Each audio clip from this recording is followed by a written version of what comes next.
Bolt your windows. Lock your doors. Check your closets. Look under your bed. And then prepare yourself. For it's another episode of Dark Knight of the Podcast. Whoa!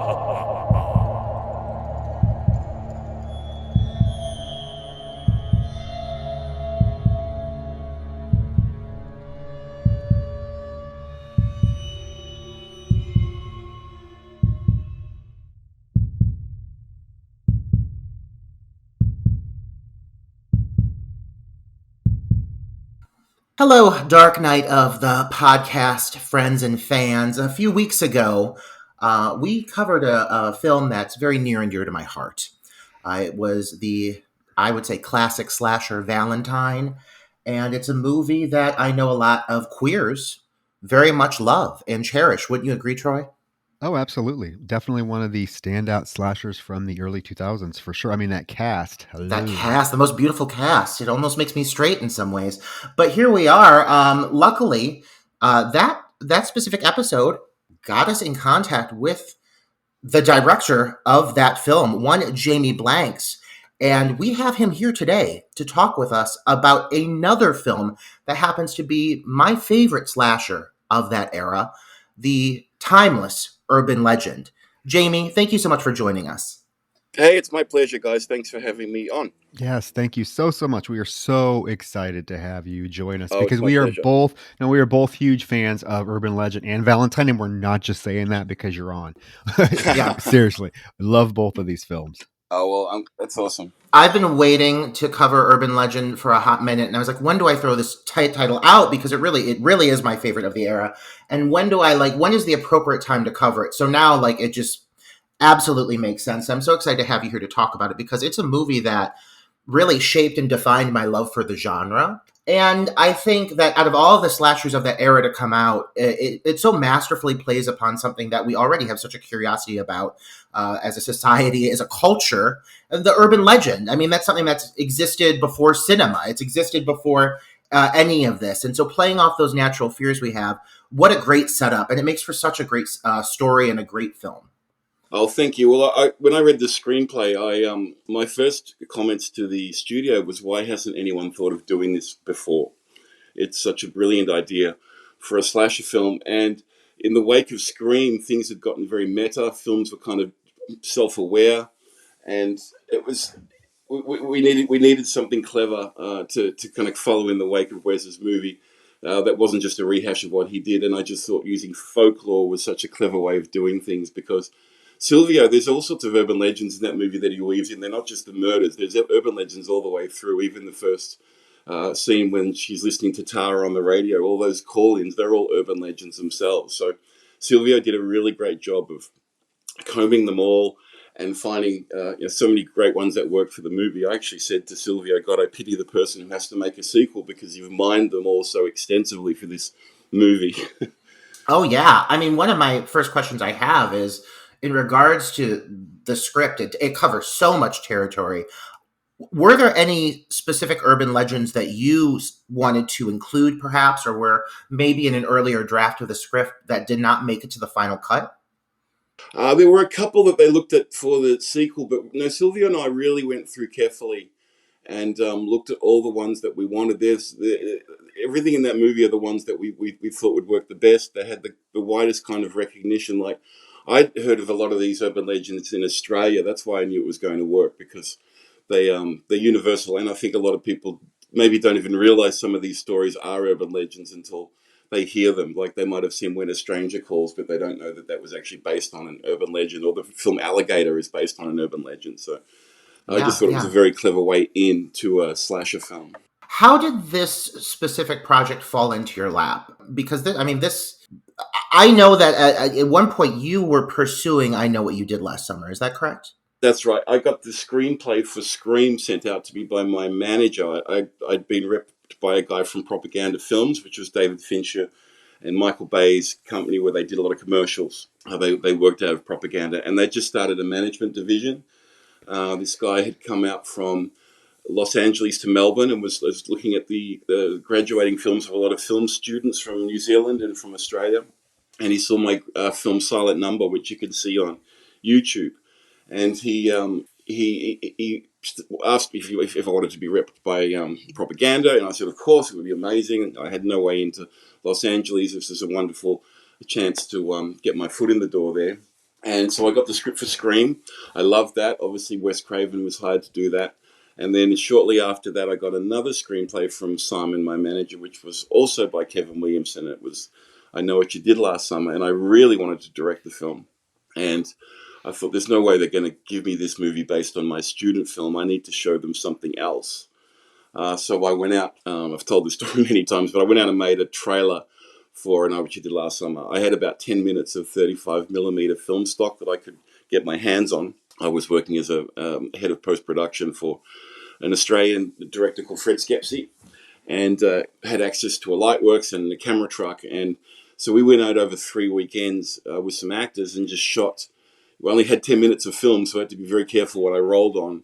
And we just picked moments out of that script that I thought would be in the real trailer if we'd shot the whole film. And yeah, I cut this little 4-minute reel together for the producer, Neil Moritz, and they loved it. I came over and met with Kevin Williamson, and I met with an agent, and all based on this trailer.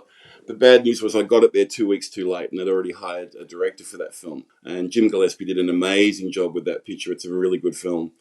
And Neil just remembered me in the back of his mind when it came time to do the next one. He said, look, I really loved what you did. It was really ballsy. It showed great passion. It showed great technique. He really loved the way the trailer looked. And he said, look, you can either direct the sequel if we make one, or you'll do my next picture. And that I thought, sure, that will never happen. But no, about a year later, I was out mowing my lawn, and my wife came out with the phone and said it was Brad Luff from Neil Moritz's company on the line. And they offered me Urban Legend on the spot. It was amazing. Wow. Wow. Tell me, is that trailer? I'm just curious. Is that something that's available anywhere for like? No, no. There are clips of it on the Scream Factory Blu-ray. Okay. And in this special edition. And I did make the trailer available to people who purchased the soundtrack to my film Storm Warning and another soundtrack from Howling Wolf Records, just as a little promotion. I did that very briefly. But no, I don't have it out there because there's all sorts of reasons. It's like I don't have release forms for the actors. It's not just something I can make commercially available. It was really just a demo to show, how I would handle a script like that. Gotcha. I would love to see your take on that material. That I think would be fascinating to see, but just as a fan in general, because it's watching both Urban Legend and Valentine, it's very clear that you're a phenomenal visually creating this imagery. Your style is very fluid. It's lovely, Oh, thank but you. it's clear that you have a great appreciation for the genre and a great knowledge of the genre. And so, for my own selfish reasons, I would love to see that trailer. But what movies within the genre did you grow up on that really inspired your style and inspired your technique? That's a good question. There was a lot of films that had kind of different meaning for me at different parts of my life. Initially, as a teenager, I loved slasher films. I loved Friday the 13th. I was just sort of into them as movies and as things to watch with my friends. I wasn't really particularly focused on the technique. Not that there's a lot of technique in Friday the 13th or anything, but Halloween was definitely the first one I saw, and it just scared me as a movie. I wasn't really looking at it in terms of style or anything like that. It was only kind of later in the 80s in my teens where I really started to pay attention to directors like Catherine Bigelow and Sam Raimi, and just looking at the way Catherine Bigelow moves the camera in like even Point Break and Blue Steel, films like that really appealed to me. I started becoming much more aware of the visual side of things. So the films I started to make were a lot more less focused on special effects and more focused on camera work and framing and moving the camera. I remember renting a crane to shoot one of my early films that I tried to get in with to film school, and using this crane extensively and really starting to become aware of ways you could move the camera. And it was something that became a huge focus of mine at film school. I was my student films very we shot everything. It's during a big rainstorm. We lit the actor through giant glass windows that had water pouring down. So this beautiful kind of almost like Suspiria lighting on this beautiful girl with this water dripping, and it just looked gorgeous. So I did place quite a lot of emphasis on style at film school, and really wanted to get understand lenses and all those kinds of things. So when it came time to do my trailer and to do Urban Legend, I did place a very, very big focus on the way the film looked. I worked carefully with my cinematographer to give it a specific kind of look. And like you said, a very fluid look. I don't want to have unmotivated movement of the camera, but I always think it's a motion picture. The camera should move as much as possible. So yeah, I did. I definitely worked on the look very closely with my cinematographer and my production designer. Even within the opening scene of Urban Legend, that shines right there within the sequence at the gas station, the sweeping crane shots in the midst of the downpour, everything you're describing here that shows and it shines in those even opening moments alone. It really opens on such a strong aesthetic note. Yeah, I wanted to give that look straight off the bat to kind of tell the audience this is the kind of movie you're in for. And it was also kind of a strategic decision because I was a first-time director, and I wanted the studio to see something more than just the dailies and the rushes every day. I wanted them to see a full, complete cut sequence of the movie, so they would have a bit more confidence in me as a director. Because understandably, I had that support, but I was still an untested director, and they had to keep a very close eye on what I was delivering because there's a lot of money at stake, and I really had to fight for my job. Initially and hang on to my job. So I decided to shoot that sequence of the movie early up. I worked with my producer, Michael McDonald, to ensure that sequence was bumped up in the schedule. It was also helpful because it gave the production designer time to work on other sets that we needed while we could spend I think we spent about 3 or 4 days on that opening sequence. So that was great because I could send the studio that whole cut sequence as kind of proof that I knew what I was doing to a degree. Well, I mean, I guess the word I would use to describe Urban Legend and just your style in general, and compared to a lot of the offerings within the genre, is there's a level of elegance to it. I mean, this film, it falls within the genre as is another, it could just be another slasher, but it's shot with such an elegant eye and like I said, a fluidity to it. And it's just a very pretty movie within a genre that doesn't necessarily need to be pretty. So it definitely feels like you guys went above and beyond to execute a certain level of expertise. And that really does shine. Yeah. It really does. Yeah, my cinematographer, he said, look, just because we're making a genre film doesn't mean we can't make a beautiful film. And I agree with him. We had these beautiful locations, absolutely gorgeous cast, and we really wanted the film to have a specific look. I mean, Scream's a wonderful film, but it's not a particularly overly stylish film, and I didn't want the style to overwhelm Urban Legend, but I did want to inject a little bit of a gothic feel to it, a lot of fluid camera work, and just to give it a sense that you're watching a premium horror film. This isn't just some horror, knockoff of Scream. We wanted to make it a very special film. And look, at the time I thought maybe this is the only film I'm ever going to make. So I want to pack everything into this thing that I can. This film came out. I mean, it's very interesting that you were able to get your hands on the Scream script, the I Know What You Did Last Summer script, because I would say these three films, Scream, I Know What You Did Last Summer, and Urban Legend, are kind of the pinnacle, the three pinnacle slasher films of the 90s completely. And I guess my question would be, Scream and I Know What You Did Last Summer had major box office success, and then Urban Legend, of course, is a slasher film that's coming post those two films. And you being a first-time director, did the studio try to have any interference or? Oh no, they were wonderful. The studio were incredible. I mean, they really let me run with my choice of cast. I mean, Jared Leto was the only actor that kind of came with the project. The studio wanted him very much. So everybody else in the film, I was able to audition and to cast myself. They let me hire my choice of technicians. They let me hire Christopher Young. They were incredibly supportive. I mean, I remember getting a call from them after the first week or something. It was Christy Prunier, who was one of the development execs, called me up. and said Mike Medavoy wants to speak to you. He's the head of the studio. And Mike got on the phone. He said, Jamie, we don't think you've been completely honest with us. And I'm like, oh God, what have I done?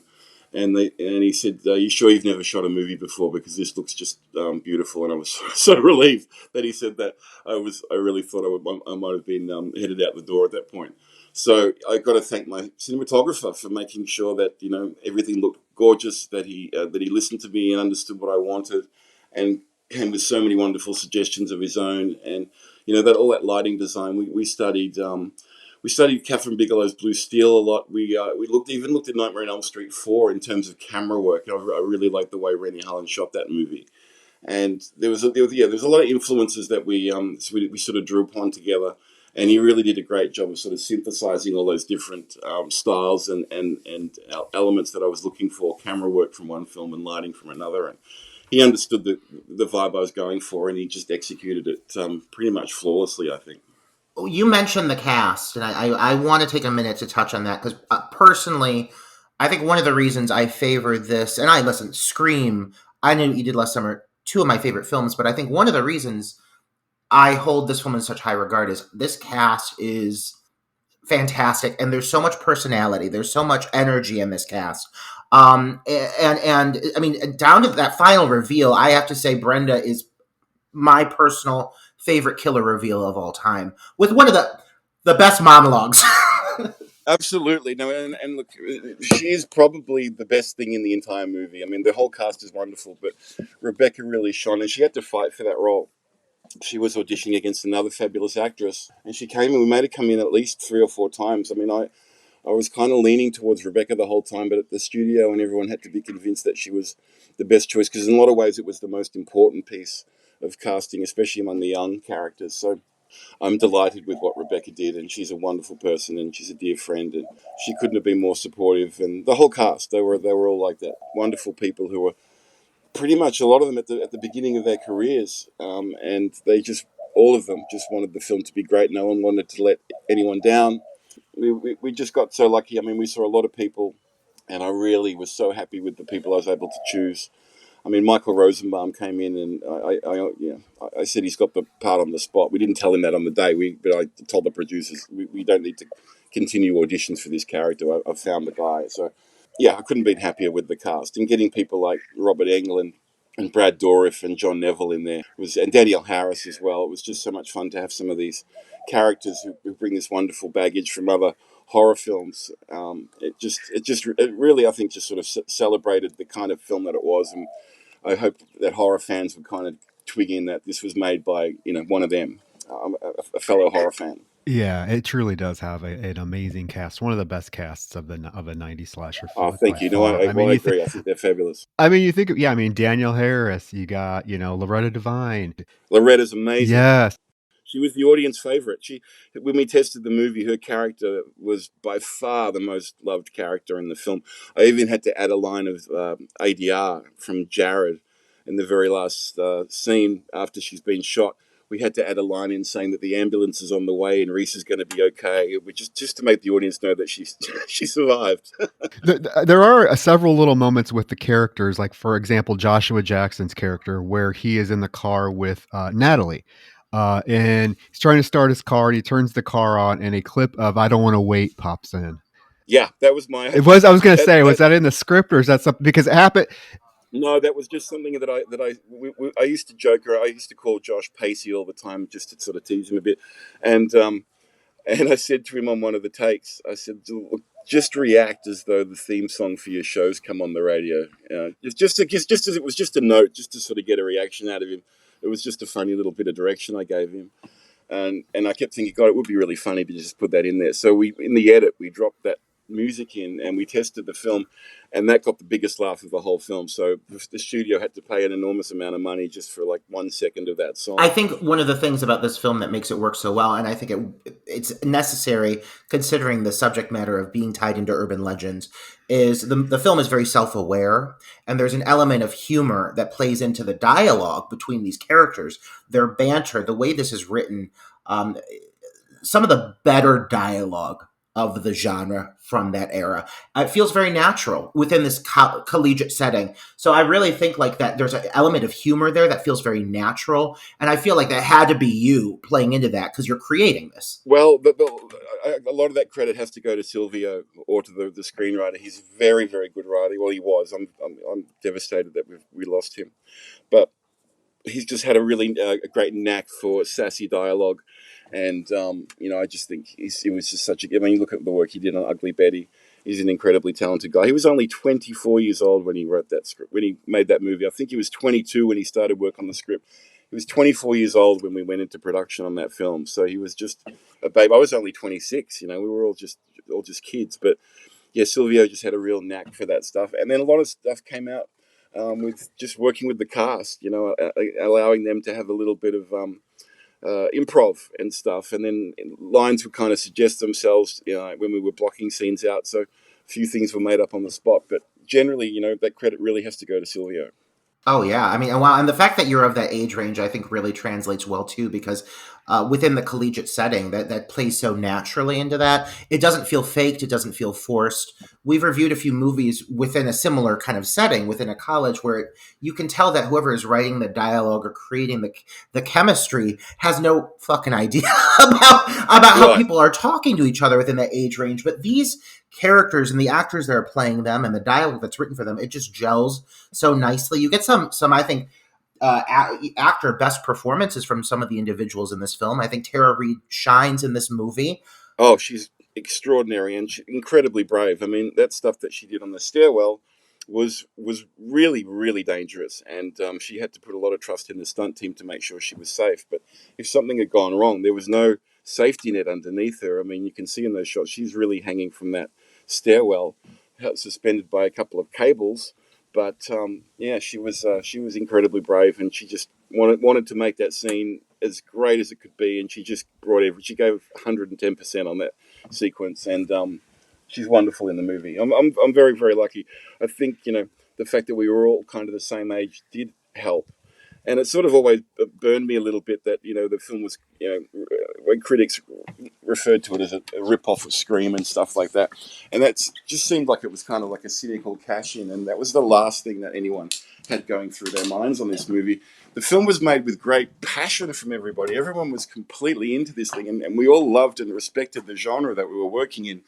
The last thing I wanted to do was put an end to the slasher wave that Wes had started. I had a dinner with Wes before the film.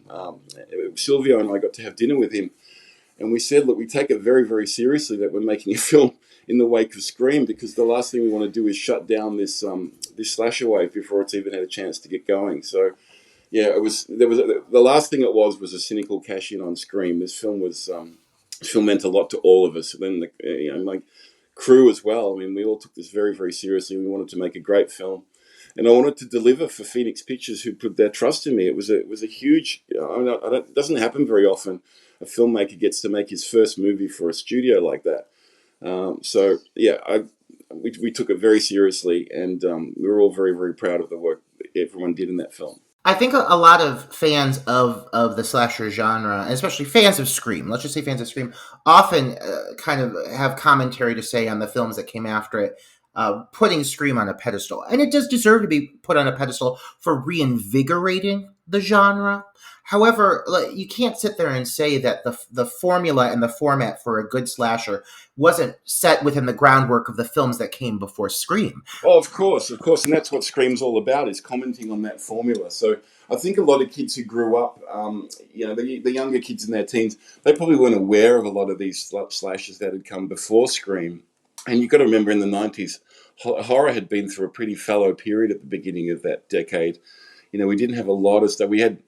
Wes did, New Nightmare, which was wonderful, but it was mostly like Candyman and maybe Dr. Giggles, and there was a few odd horror films here and there, but it was far from like a golden era in horror. So Scream really does deserve the credit for bringing it back. Everyone's aware of the importance that it had, but I always felt a little bit like some of the films that came in the wake of it were a little bit harshly judged, and it was inevitable. It was a good problem to have ultimately. I mean, I can't complain, but we really did try to make the best film we possibly could. Yeah, I think it was like you said, it was inevitable that Scream reinvigorated the slasher genre, and critics, of course, were going to then be critical of any film that came after it that followed the same sort of formula. It kind of happened in the '80s with all of those Yeah. the '80s slasher booms. By the end of the '80s, people were over it. Critics were I think really. also critics tend to not like the genre in general, and a lot of them have been very generous with Scream, and I don't think that generosity was going to be extended to any of the films that came in its wake necessarily. Well, it seems like urban legend, though. I would say as the years have gone on, I think looking back on it, I think urban legend now people are starting to realize what a great film it is, because it does seem to be mentioned quite a bit now as one of the better slasher films to come out in the last 30 years. I see it mentioned all the time. So I think it's one of those things where when it first came out, yes, critics are going to be very dismissive. Oh God, another slasher flick. Here we go. But I mean, looking at it from from a filmmaking standpoint, it is definitely a standout film, and I think it is getting that recognition now. So I guess better late than never, but I think it does have a lot of respect. Yeah, I mean, sometimes it takes a while before the films can be sort of reevaluated. It's always interesting to me. It's a similar thing with Valentine. I mean, if you look at the tomato meter scores on those two films, they're abysmal. But both those films tend to have developed a bit of a following now, which is so lovely. But it's just very strange because those films, not a single frame of those films has changed over the years. It's just people's reaction to those movies is very different.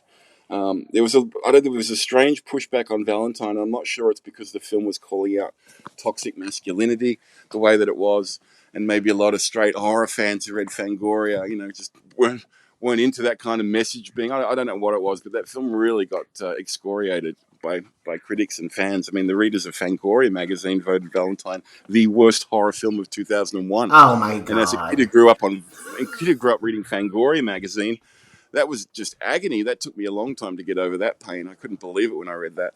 And, I was so excited when Fangoria came to the set of Urban Legend. I became really great friends with Michael Rowe, the journalist who covered the movies, both those movies.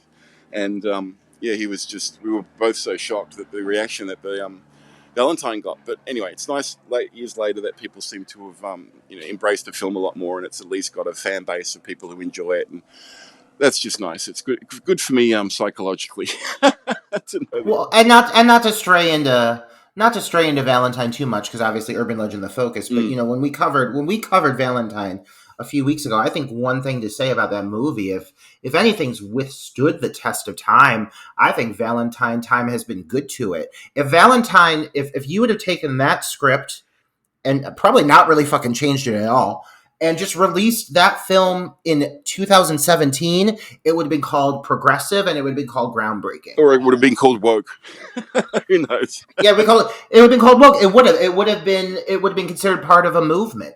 I think it was just ahead of its time. And kudos to you for taking on that material of a script that really does present, I would say, a group of women who are just strong, independent women. You don't see films like that present women in a way that they are No, yeah, not interested in putting up with men's bullshit. no, it wasn't. It definitely wasn't common at the time, and that's definitely what Dylan and I wanted to explore. It was a movie about dating ultimately and revenge, and it just we had to explore those themes that way. And admittedly, the men in Valentine are they're caricatures. They're all kind of representations of different toxic traits that men can have, and it's done sometimes in a very broad way. But hey, look, we just wanted to make a fun slasher film with a little bit of a message that we snuck in there, and a film that was very sympathetic to girls who had done something bad, and some of them had grown up to regret it, and but the man hadn't been able to let it go. It's just David's final scene where he's talking about Dorothy. He's basically confessing his crimes in that scene. So yeah, I always liked Valentine. I always liked the way that we ended Valentine. I'm quite proud. Both the endings of those two movies, I wrote both those endings, and it was lovely to get Brenda back in the way that we did at the end of Urban Legend. That was we explored all sorts of different endings, and that was by far the one that we all agreed was the best way to end the film. So. Regarding your style and the way that you film a lot of your kills, I mean, you have a beautiful style in general, but you really make your kills. Each one is treated to be a standout sequence. I don't feel like your movies have a lot of disposable throwaway kill sequences, which I think for me as a horror fan, I mean, thank you for that. It makes it quite an experience. Oh, thank you. It was my pleasure. They were great fun to do. No, we definitely wanted to make all of them very special, and we threw a lot of resources and time at each of those sequences to make sure they were great. Because ultimately, it's a horror film. That's what people are coming along to see: is the scares and the thrills and the kills. And we wanted to make sure that we delivered on them as best as we could. I'm curious, are there any, within Urban Legend, are there any kill sequences that were maybe trimmed down for the sake of ratings or that are. Not in Urban Legend, Okay. no. That was never intended to be a particularly gory film. The studio were quite happy with my approach that I would imply things more than show them. I mean, there's a few little bloody aftermaths and things like that, but we don't really show, knives or axe penetrating skin during that movie or anything like that. It was really we were trying to make a film for teens and also young girls too. We wanted them to be part of the audience, and we didn't want to put them off. This was well before the era of the Saw movies and things where violence on the screen got really amped up. I just thought it was more fun to make it a little bit more implied and to do it more in the style maybe of Halloween than necessarily the films that came after Halloween. Yeah, and it does come off as a very much a stylistic choice. I will say that because you're right, a lot of them do feel implied, but then every once in a while, like for example, the shot of the dean where the car goes over him, and you see the full shot of him laying there with the spikes going over him, or going to Valentine, the moment with Ruthie where she gets the full like Yeah. impale through the throat with the glass. It's clear, like when you want to do it, when you want to show the whole shebang, you do it with a lot of gusto. But a lot of times you choose the style and just overall quality execution to keep us kind of hanging on wanting more. And I love that. I love that your approach is not all about just throwing the blood at the wall and making it as gory and violent as possible. It's all about style. Yeah, we didn't want it to be that kind of film. We just thought it'd be much more fun to do it, a little bit more suggestively.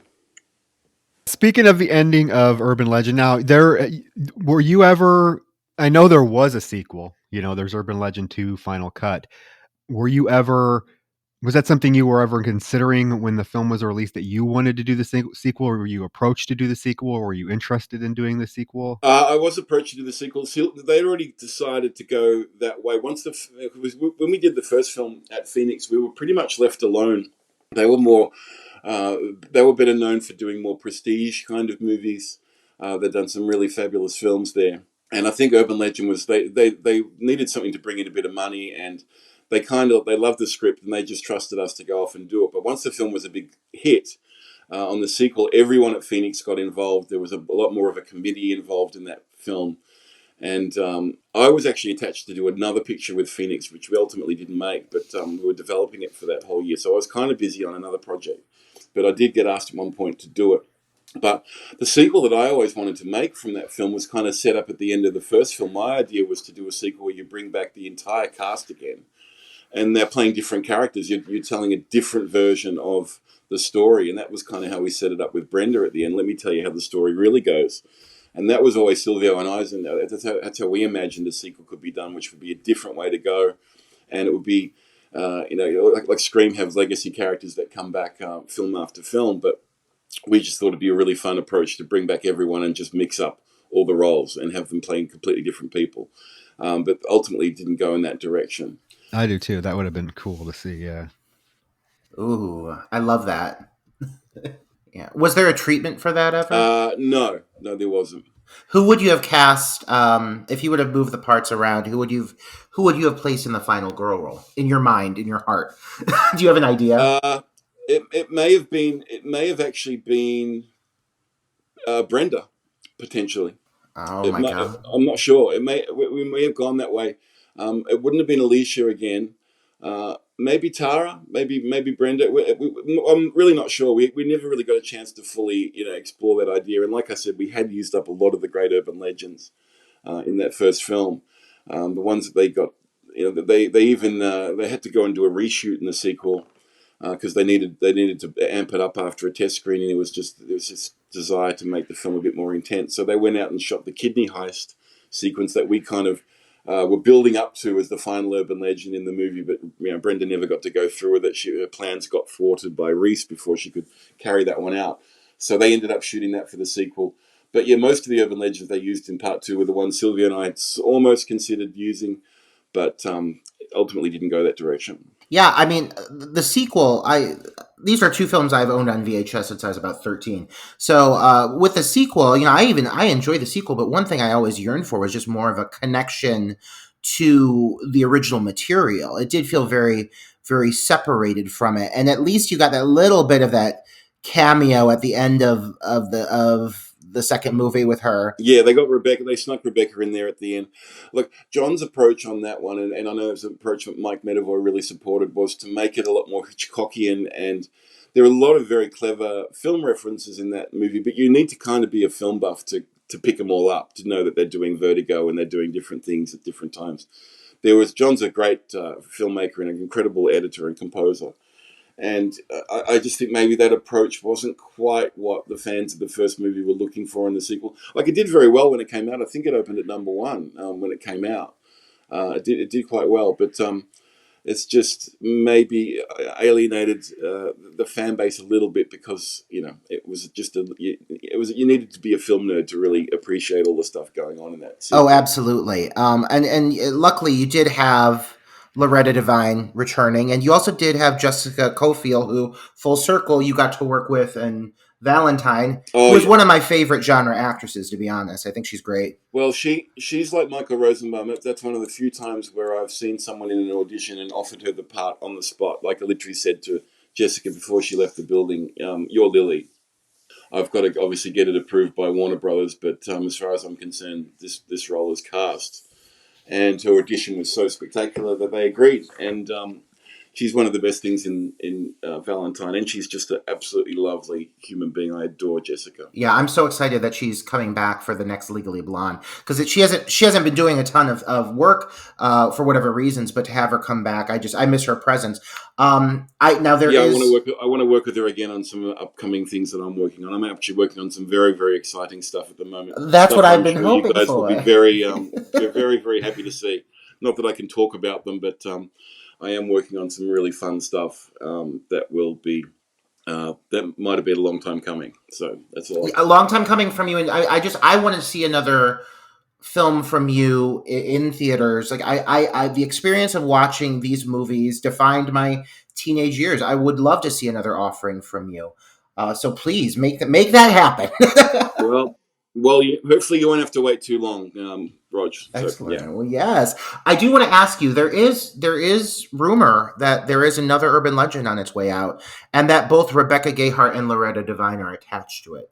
Are you connected? Are you working on this at all? Are you familiar with what's going on? Do you know anything about this? What I know is that Colin Minahan was going to write and direct a film based around internet urban legends. And that was going to be shot in South Africa, but this was all pre-pandemic, and I'm not sure of the status of that movie right now. I wouldn't want to speculate on what's happening with that film, but that's what I do. And Colin's a brilliant director, and we had a lovely chat on Twitter, DMing each other back and forth, and he was very respectful of the first film. And so if Colin's going to make that movie, I'm really excited to see it, and I hope it's a big success for Mike Medavoy, because he helped start my career. Well, and I'll say regarding that, like, I mean, you are right. When the original Urban Legend came out, you guys covered all of the standards, But when you think about how social media has evolved, and just what all has come out of social media existing in general, the amount of material we soak up, what we see on the news every day, urban legends, in my opinion, are created on a daily basis anymore, and we live in a post-truth era. People choose their own truth. People decide they're going to believe this, especially if you're a Republican. What do they call them? Alternate facts. Yeah. Well, I mean, absolutely. Thank you. Yeah, absolutely. And, and I'm not saying I would ever necessarily want to see Urban Legend remade, but I would love to see an updated take on the concept, because I just think there's so much to explore with that. I would be very interested in seeing that. Well, God, there's things I want to say, and I can't quite say. I get it. I know for like the last, I don't know. I think the first time I heard was like maybe five or so years ago. I know that they started to talk about a remake of Urban Legend. It was around the same time they started talking about and I Know What You Did Last Summer remake. So it's been, it's been talked about here for the last couple years. I know. Well, all I'll say is that it would make an awful lot of sense at this point in time, given how successful Halloween ends, sorry, Halloween Kills, and Scream have been. They're both made north of $100 million. It seems like the safe bet at the box office right now are superhero films and slasher films.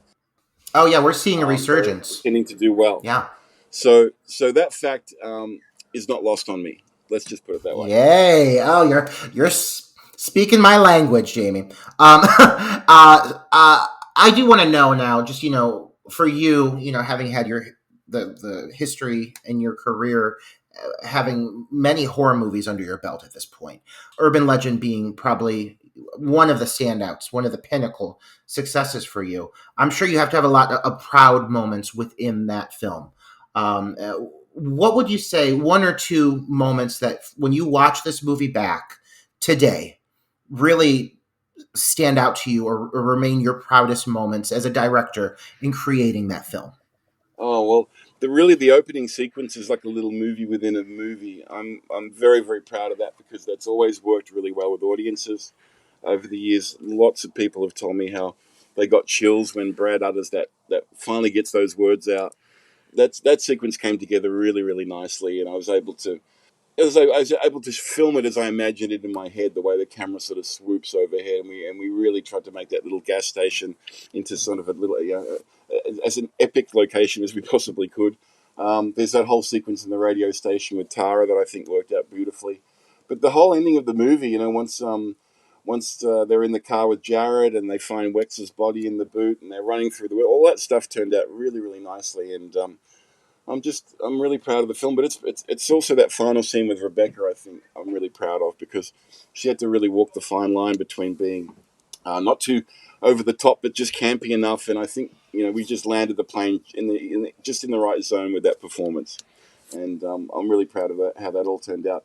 Now look, I look back at that movie, and sometimes it blows my mind that we actually got that done because we had 13 weeks of post production on that film. So between turning the cameras off and going home from the shoot and the film opening in theaters, was 13 weeks. So that's 13 weeks to cut the whole film, to score the whole film, to do all the sound design, the mix, the color grade. That's an insanely fast schedule that most films don't stick to.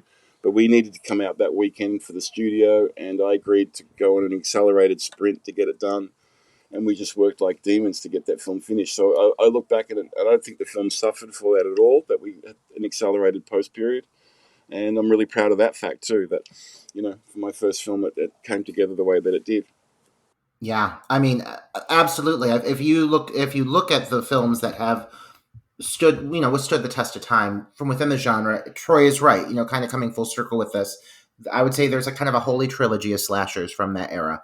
You got Scream, I Know What You Did Last Summer, and Urban Legend. And for this to be your first studio endeavor, major studio project, and for it to be recognized as such, I think is a testament to your skill set and Well, what you're thank you. able to do. Yeah. Well, I was really proud too that in that whole sort of second slasher wave, I got to make two entries in that whole cycle. There's not many directors who made more than one of them. Well, Wes Craven and I are probably the only ones who made more than one installment in that whole era. And if I'd grown up in the 80s knowing that one day that I was going to be able to contribute to the second big slasher wave of movies and contribute a couple of ones that people still enjoy 20 years later or so, I would have been stoked to know that was going to happen. So I'm very, very lucky that those opportunities presented themselves and that I got to work with such incredible people, help me bring those films to life. And I'm always going to be grateful to those people. Yeah, absolutely. It takes a skilled team to create something Oh yeah, of that there's caliber. nothing more. The most collaborative thing you can do is make a movie. You don't do any part of the movie on your own. It's all done as part of a massive team, and there's so many decisions that have to get made for these things to come to life. There's so many ways you can trip up and make mistakes, and that's why I never criticize any other director for any genre on Twitter or publicly. I'd never criticize another filmmaker because I know just how hard it is to make any movie. And I just think it's almost a minor miracle that every film gets made. There's so much work involved, and you don't really understand how much work is involved until you've gone on set and actually made one. And those experiences have just made me very, very understanding for all other filmmakers. I always tread very, very lightly when it comes to that sort of stuff. Oh, absolutely. And as you must these days, because anything you say on social media will come back to haunt you. But in terms of raising up another director or acknowledging something that has maybe moved you within the last few years, something that stood out to you, any specific genre films that you've seen within recent years that have really impacted you or stood out to you? Yeah, there's been a bunch of them. I really loved It Follows. That was a film that I came back to many times, and just the basic premise of that film is really creepy and messed up. And I found myself thinking about that quite a lot. Like, what would you do if there was something coming at you constantly and you didn't know where it was going to come from? I mean, you could bounce around town from one side to the other for a while, but eventually it's going to catch up with you. And it was just a crazy idea, and it was really well executed. And it just stayed with me, that one. I loved Antlers. I watched that just recently, and that was terrific. I thought that was a really great monster movie. And there's a bunch of films that I've enjoyed over the years. I really liked the new Scream movie. I thought that was really good fun, and I thought it really honoured the kind of style of Wes and Kevin's series beautifully. And I loved that previous film as well, Ready or Not. It was great fun. I had a ball watching that movie. So, I watch a lot of stuff still. I try and stay very on top of everything that people are doing. Leigh Whannell's another director that I think is just absolutely wonderful. I loved The Invisible Man, and I loved Upgrade. He's a really talented guy from my hometown. I was very proud that Leigh said on Twitter that he and James were inspired by the trailer that I made for I Know What You Did Last Time, and that's how they made the thing for Saw, and that's what helped get Saw up off the ground. Because Leigh years ago interviewed me. He used to host a show on Saturday morning TV called Recovery, and they had me on as a guest when I did Urban Legend. And I remember Leigh chasing me out to the car park, wanting to know all about the trailer that I'd made. So I've been so proud of those two guys, two Aussies who've done so well in the genre, and it just makes me really happy to think I might have played a tiny role in inspiring those guys to follow their dream of making films. That's always awesome. Oh, absolutely. Yeah, and you mentioned Upgrade. I have to say that Logan Marshall Green stars in that, and he was also in The Invitation. He's somebody who has done quite a few things in the genre. I really love him as an actor. He's one of my favorites. I love Upgrade. I think it's a fantastic film. Needs more attention. Well, Upgrade does things that not many films are able to do. Upgrade shot action in a completely unique, original way, and I'd never seen an action sequence quite like the ones that they shot in that film. And that's really something to be able to do that. There's not many films that can claim that. So, he's a wonderful filmmaker, Leigh, and I can't wait to see what he does next. And It Follows is one of my favorite. In fact, we just covered that film. So it's a brilliant film. It's got a great score, and it really is shot like a Carpenter movie. From the opening frames, you know exactly where that director's coming from, and it's the special effects were done by my really good friend Bob Kurtzman too. So I'm always glad to see Bob out there doing really great stuff. You mentioned enjoying the latest Scream movie, and one of the things that Troy mentioned within we literally just reviewed it a couple days ago, It Follows, was that the concept of the elevated horror. Honestly, It Follows, we think, kind of kicked off that resurgence of the genre, but also taking it to a new elevated level.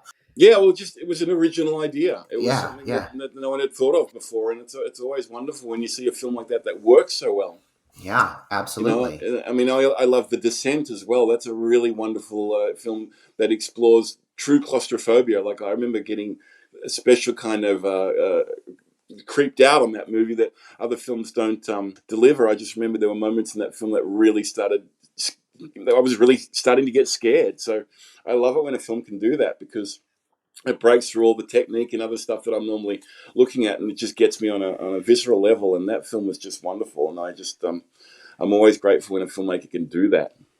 Yeah, The Descent is absolutely one of my favorite offerings within the genre. I would say in the last several decades. I mean, it plays on both fantastical fears and also very plausible, very real fears as well. That's exactly what it is. Yeah, you nailed it.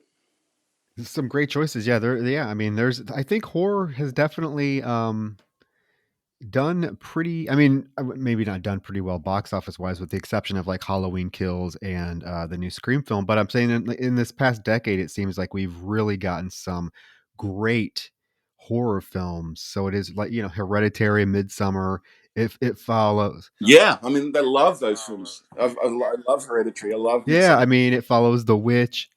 So it is cool to see horror, getting that sort of smart again. Is what I mentioned that in the It Follows review, is like horror is it's cool for horror to be smart again. But now me as a slasher fan, I grew up in the 80s with slasher films. I love slasher films. So I'm also really antsy to see that kind of next wave of new slasher films come, that hopefully, like you mentioned, Halloween Kills and the new Scream film, to being so successful, starts to kick off, because I'm all for it.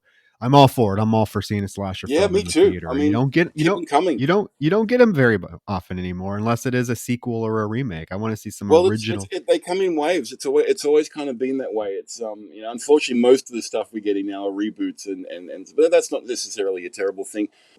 There's no sure thing in Hollywood. Everyone wants to make money, and sometimes like the Texas Chainsaw Massacre reboot kind of kicked off that whole wave.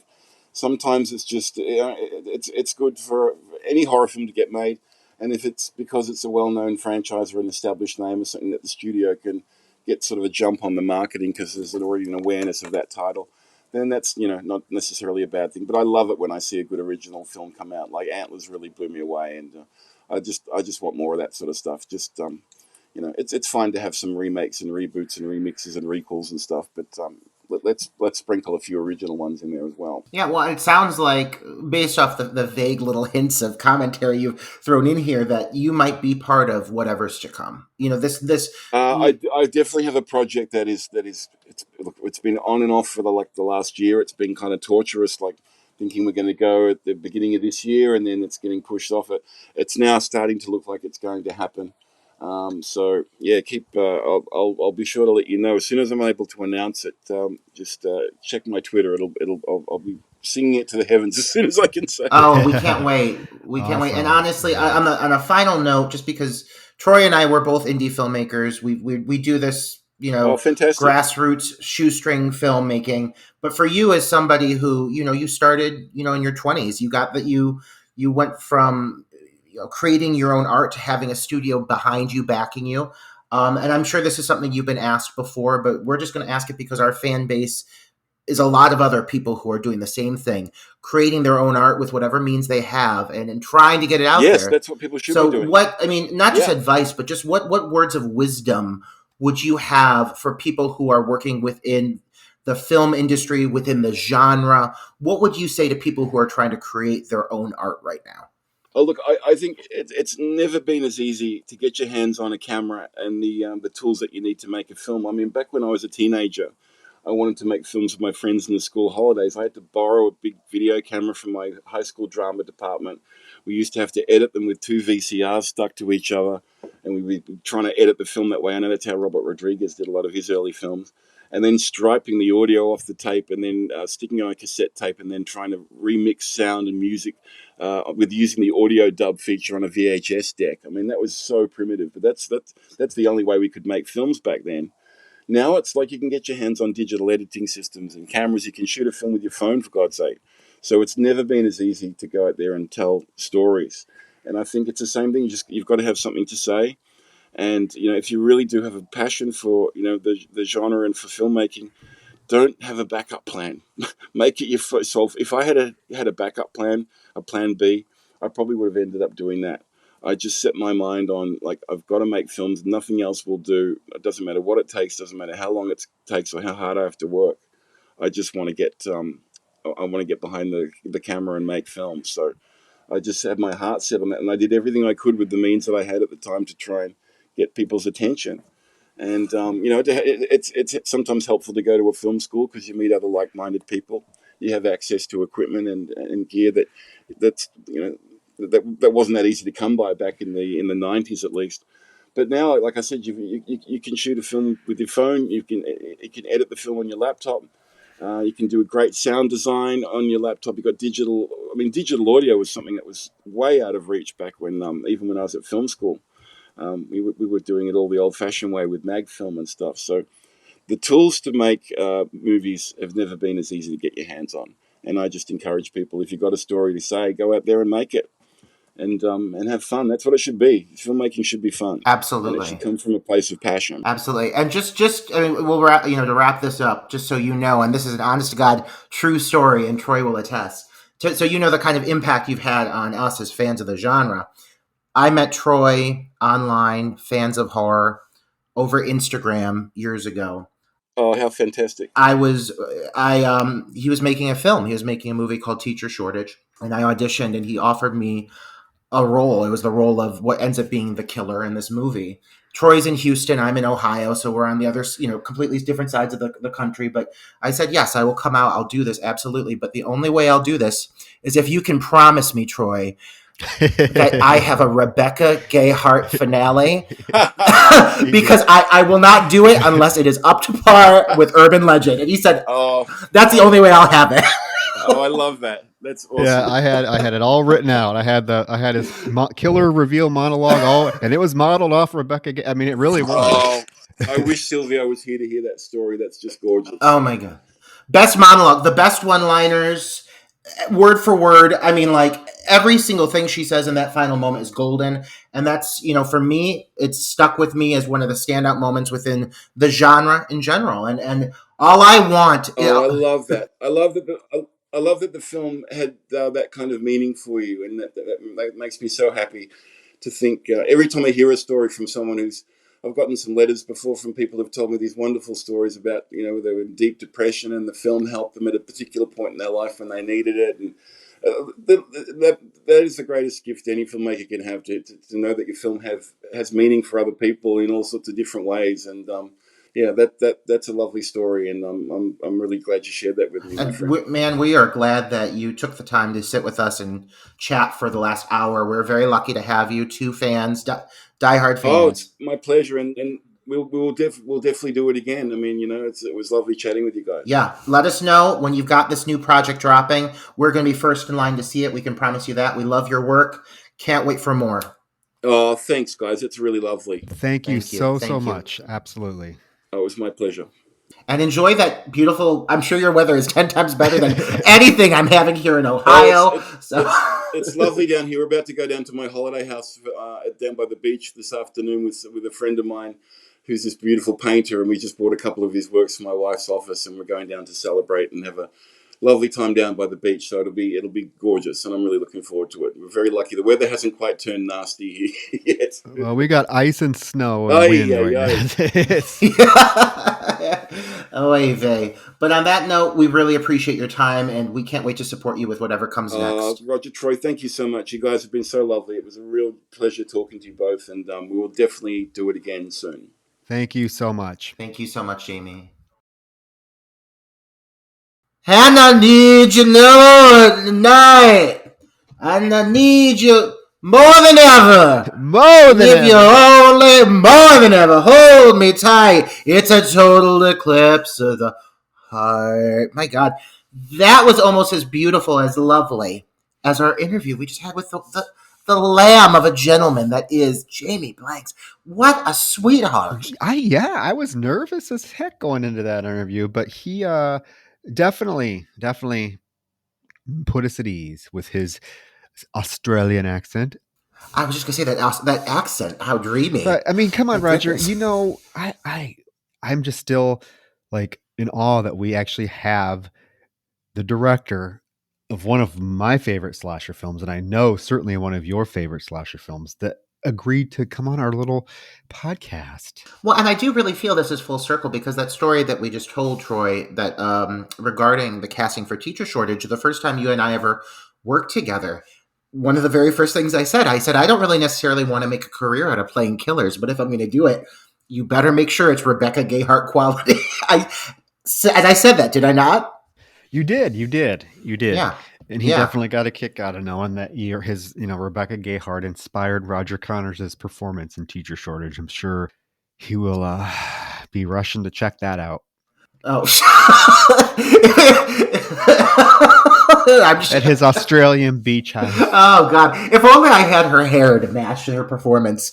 I should have said, Troy, the only way I'll do teacher shortage is if I get to have the monologue and if I get to wear the fucking wig, because that hair is half that performance. But my God, I love Rebecca Gayheart in this movie. I love a lot of things about this movie, and I'll make it known right now.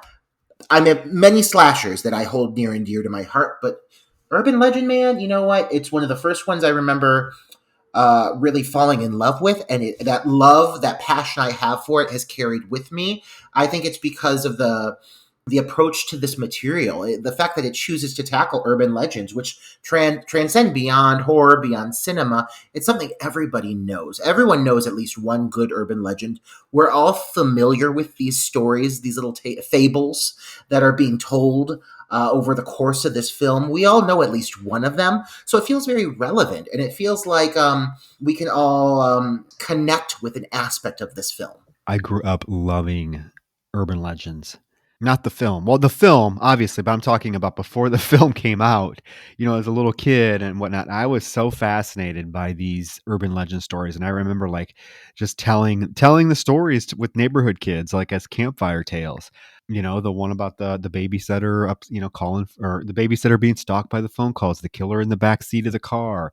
All of these I just remember telling as a kid. And actually, as an English teacher, I did use urban legends as a way to introduce certain concepts and skills when I was teaching language arts, and the kids would get a real big kick out of that when we were discussing various things. I would throw in an urban legend story and be like, and use that as a tool to teach. So I felt like Professor Wixler a couple times. Oh, you are. And you look like him too. Aged, but handsome, refined, graying, but it works for you. But there are so many things about this movie that works for me. And I think one of the biggest standouts to me is how well paced this story is. It almost plays like a kind of fable or an urban legend in itself, because it has such a natural flow to it. And it hits on so many of these great, well-known tales. It just is a really well-handled story, a really well-handled script, and it's edited so tight, so right. It's just the pacing really hits home for me. Yeah, it's a brisk pace. It never has any boring. It never has pointless scenes. You know what I mean? There's no scenes that drag. There's no scenes that seem unnecessary. The pacing, the editing, the pacing is crisp, moves right along. You know what else I like? I love me a great opening scene. Oh my goodness. And let me tell you, one of the best opening kills, not just of that era, but I'd say within the slasher genre in general. This film hits it home. Yeah, and it's been done before, just not this effectively. There was that, I don't know if you ever saw it. It's from the early 80s. I think it's an anthology film. It's called Nightmares. Have you seen that? I've not actually seen it, but I've seen the comparison images of this exact same opening. I know what you're talking about. It's an anthology film. It has Emilio Estevez as one of the segments where he plays like this video game obsessed, teenager that gets obsessed with the arcade game. However, one of their stories is this exact story. It's a woman that goes out for in the middle of the night, I think, to get cigarettes. Even though her husband scolds her about smoking, she sneaks out to go to the gas station to get cigarettes. And while she's in there, the killer with the, axe gets in the backseat of her car.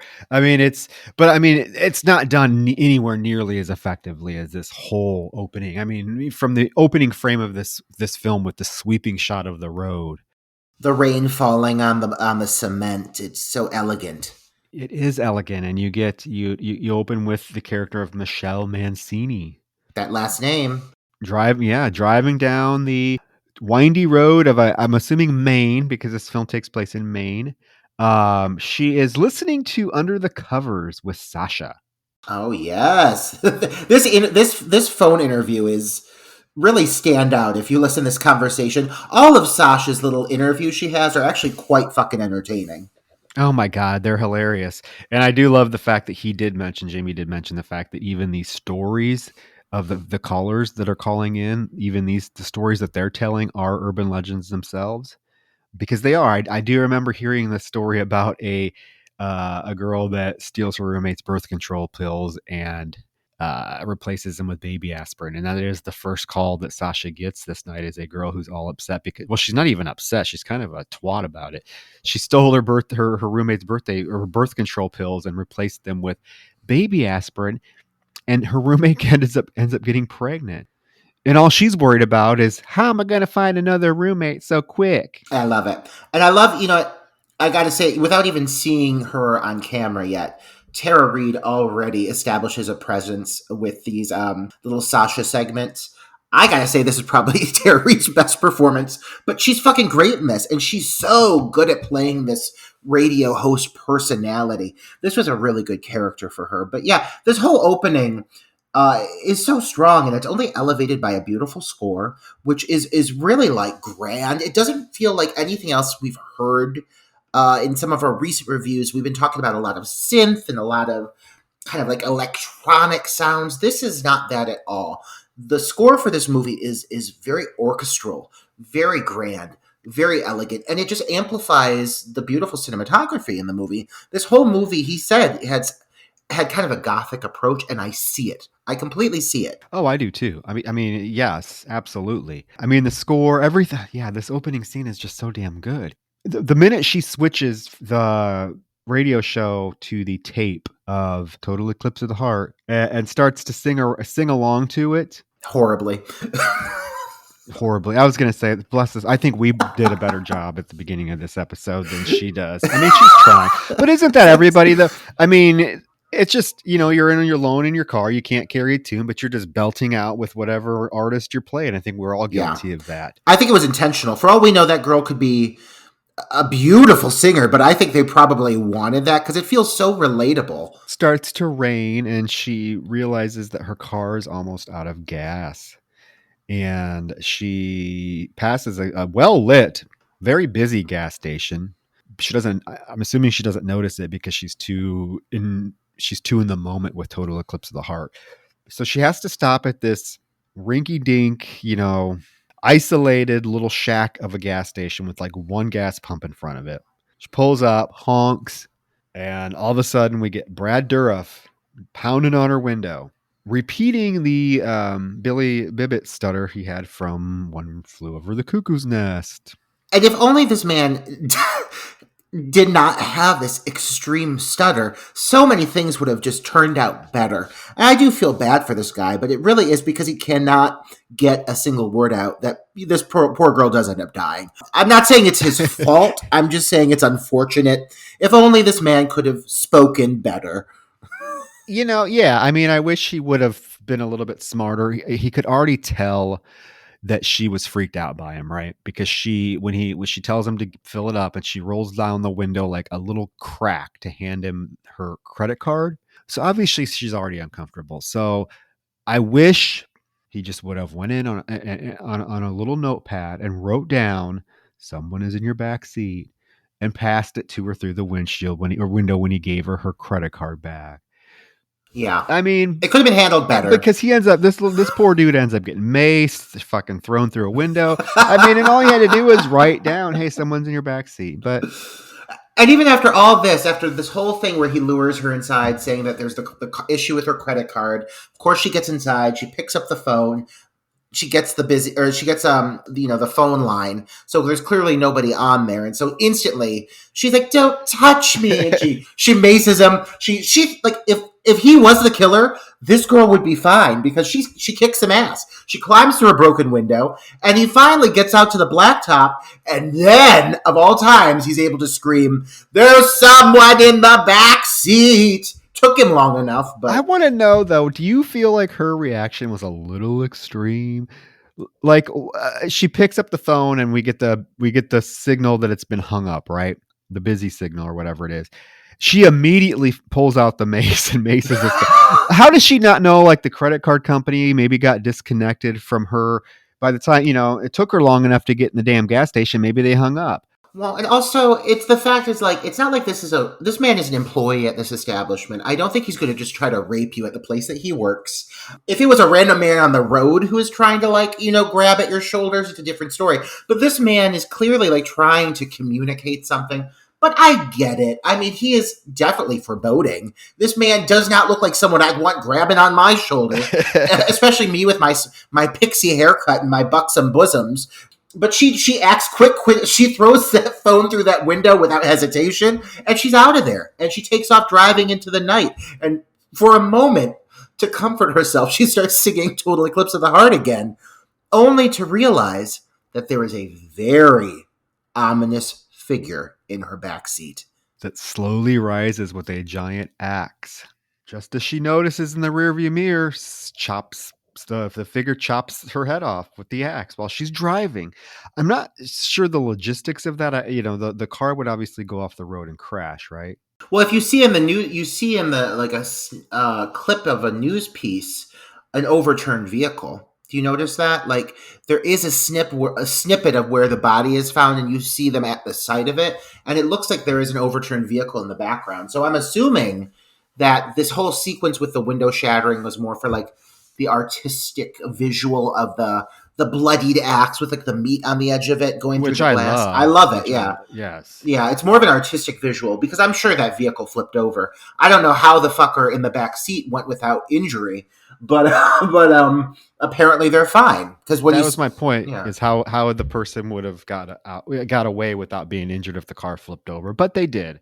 Still, sequence is. I like the fact that it is so fast paced. It's shot beautifully.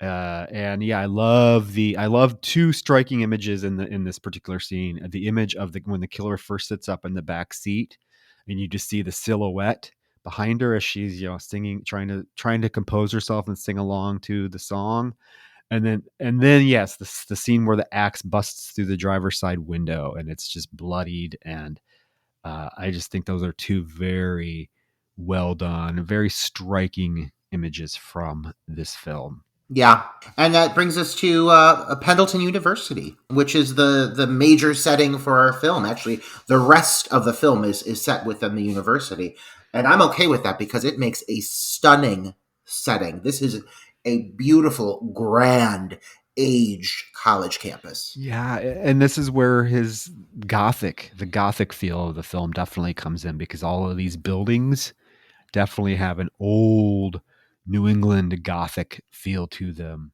We luckily we cut to Sasha. She is the first person we're introduced to. She's doing her radio show.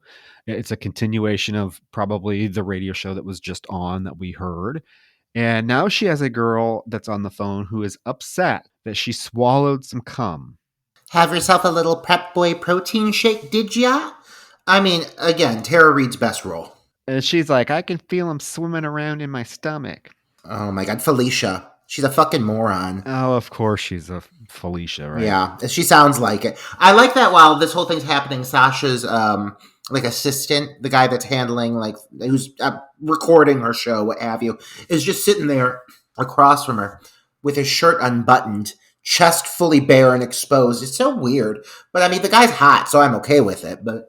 Why was his shirt on? I don't know, just to look sexy. And I also feel like he never comes into play again, which is fine. I mean, there's somebody else that gets killed later in that room, but I'm pretty sure that's a random white person. I mean, it's very, very much like you see that in soft focus. The person that gentleman that's killed, you only see them in soft focus behind Sasha, but I am convinced that person is not of the same skin color. But that's fine. Maybe she has a whole team she works with. It's Under the Covers with Sasha. I mean, it sounds like a pretty big to-do on this campus. People love this show. Yeah, they do. She tells the girl, you shouldn't be swallowing any bodily fluids, because that is sexually unsafe. I'm like, ooh, when we talked about like It Follows with gay people being in trouble, we wouldn't fare well with Sasha, would we? Or we'd fare very well, and you and I would be brought on as her co-host. Imagine that, you, me, and Tara Reid. Let's wish that into fruition. Our next guest.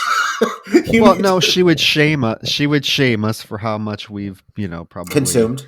swallowed. Yeah. Get away from the volcano before it erupts, Troy. No, that's the best part. Naughty, Troy. My goodness. They introduced this Stanley Hall Massacre pretty quick. Right off the bat, they really start cementing the concept of the Stanley Hall Massacre into the viewers' minds, because you could tell they really want that to be a prominent element of the story here. As we find out, it is not the Stanley Hall Massacre that is to blame for anything that's happening, but this movie sure wants you to think it is, and I get it. It's not only do they give you a red herring, several red herrings to suspect, they give you a whole backstory as to why you would suspect them to begin with. You get an entire backstory. We move from Sasha doing Under the Covers with Sasha to the student life center. It looks like it's just a place where kids hang out. And Parker is there, played by Michael Rosenbaum. He is there with Natalie, played by Alicia Witt, and Brenda, played iconically by Rebecca Gayheart. And Parker, he's telling them the story about a professor 25 years ago that just went nuts one night and went into Stanley Hall and started knocking on students' doors, and whoever answered the door, he immediately slit their throats. So he ended up killing a whole floor of students before he ended up killing himself, apparently. And every year, Parker's frat has a party to commemorate the 25th anniversary, or the anniversary, this happens to be the 25th, of the Stanley Hall Massacre. I am shocked that the school allows that to happen. I feel like that would be something that if I were, within the faculty, if I were the dean of the school, that I would say, this is something we should avoid. I don't need this coming up annually for people to remember that there was, in fact, a massacre that happened here on our campus. But apparently they're okay with it. Well, we meet the dean. He denies that it even ever happened. The thing about the Stanley Hall Massacre at this Pendleton College is that it's sort of hinted at that it might not have really happened, right? That it is an urban legend, because even Natalie's character is like, oh God, that supposedly has happened at every college campus in New England. So it's not like concretely known that it truly happened until towards the end of the film, or towards the middle point of the film. So when you first are introduced to the dean character, he is very dismissive of the idea that a massacre even occurred at this campus. So even like Paul's character, played by Academy Award winner Jared Leto, asks Parker why nobody knows about this then. And Parker's response is the college did everything they could to cover it up. It would not be good for student enrollment if, kids knew that there was a massacre that took place at this campus. Yeah. I feel if it's something of that size, though, a whole floor of students being slaughtered, that you try as you might, I don't think you could necessarily hide that one from the masses. But, apparently that's the case. They've been able to sweep it under the rug. Some believe it to be true. Some do not. And isn't that the whole purpose of having a movie like this to begin with, urban legend? Because they do tackle this quite consistently throughout the film. There's a lot of stories here where some people believe them to be true and some do not. And sometimes they do prove to be true after all. And that's where a lot of the suspicion and intrigue comes into play and makes the storyline so enjoyable to begin with. Yeah, even on the way back to their dorm room, Natalie and Brenda stop by Stanley Hall to say Bloody Mary in front of it a couple times. They do hear a scream. They do hear these screams, which I'm wondering what is up with that. Because it's never really explored again. So it's almost like it's a supernatural element for a second, because we clearly hear the screams as an audience. They clearly hear the screams because they react to it. So who would be in Stanley Hall screaming and moaning? Right. Just random. I don't know. They run into Damon, played by Joshua Jackson. This cast I'm just mentioning is stacked with young talent. They run into Damon, who startles them. Natalie heads to her dorm. There is another jump. There's a lot of jump scares with people running into other people in this film. However, it doesn't really bother me because it wasn't really that big of a trope by the time this movie came out. I think jump scares to this effect have become more prevalent after this film. But this film does have a lot of jump scares with Natalie or whoever running into another character. The way they handle them, though, it's almost like it's and there is a self-awareness over the course of this movie that is actually at times quite intentionally like humorous and very much like a wink to the audience and works in the movie's favor. The moment here, for example, like when where Damon startles them, there's this great like musical stinger, and it's very exaggerated, but it really it plays off the whole vibe that they're establishing within the film and works right in its favor, and that kind of sense of humor and that little wink to the audience consistently carries throughout the whole course of the movie. So it feels very intentional. It doesn't feel slapsticky at all. It just feels, like I said, very self-aware, which I enjoy. I'm going to say it right now because this is going to come up consistently. I know it is. The character of Natalie. Right off the bat, I have to get it out. I know a lot of people don't love Natalie. They have a lot of reasons why. I love Natalie as a final girl. People often say she's whiny, that she bitches a lot, that she complains. Natalie, you come to find, has a very intriguing backstory and is a character who's already experienced some hardships. And I think she's someone who has seen life a little bit earlier, like the harsh realities of life earlier than the other college students around her. So she's just very jaded and she's kind of hardened. Say what you want about Natalie. Natalie has some really great scenes over the course of this movie, and I really picked up on it this time while watching it because I was looking for reasons to defend her. Natalie's got some great fucking sequences. People can come for Natalie all they want. They can say that she cries 10 times over the course of the movie. You know what? I get it, Natalie. I'd be crying too. I'm in touch with my emotions.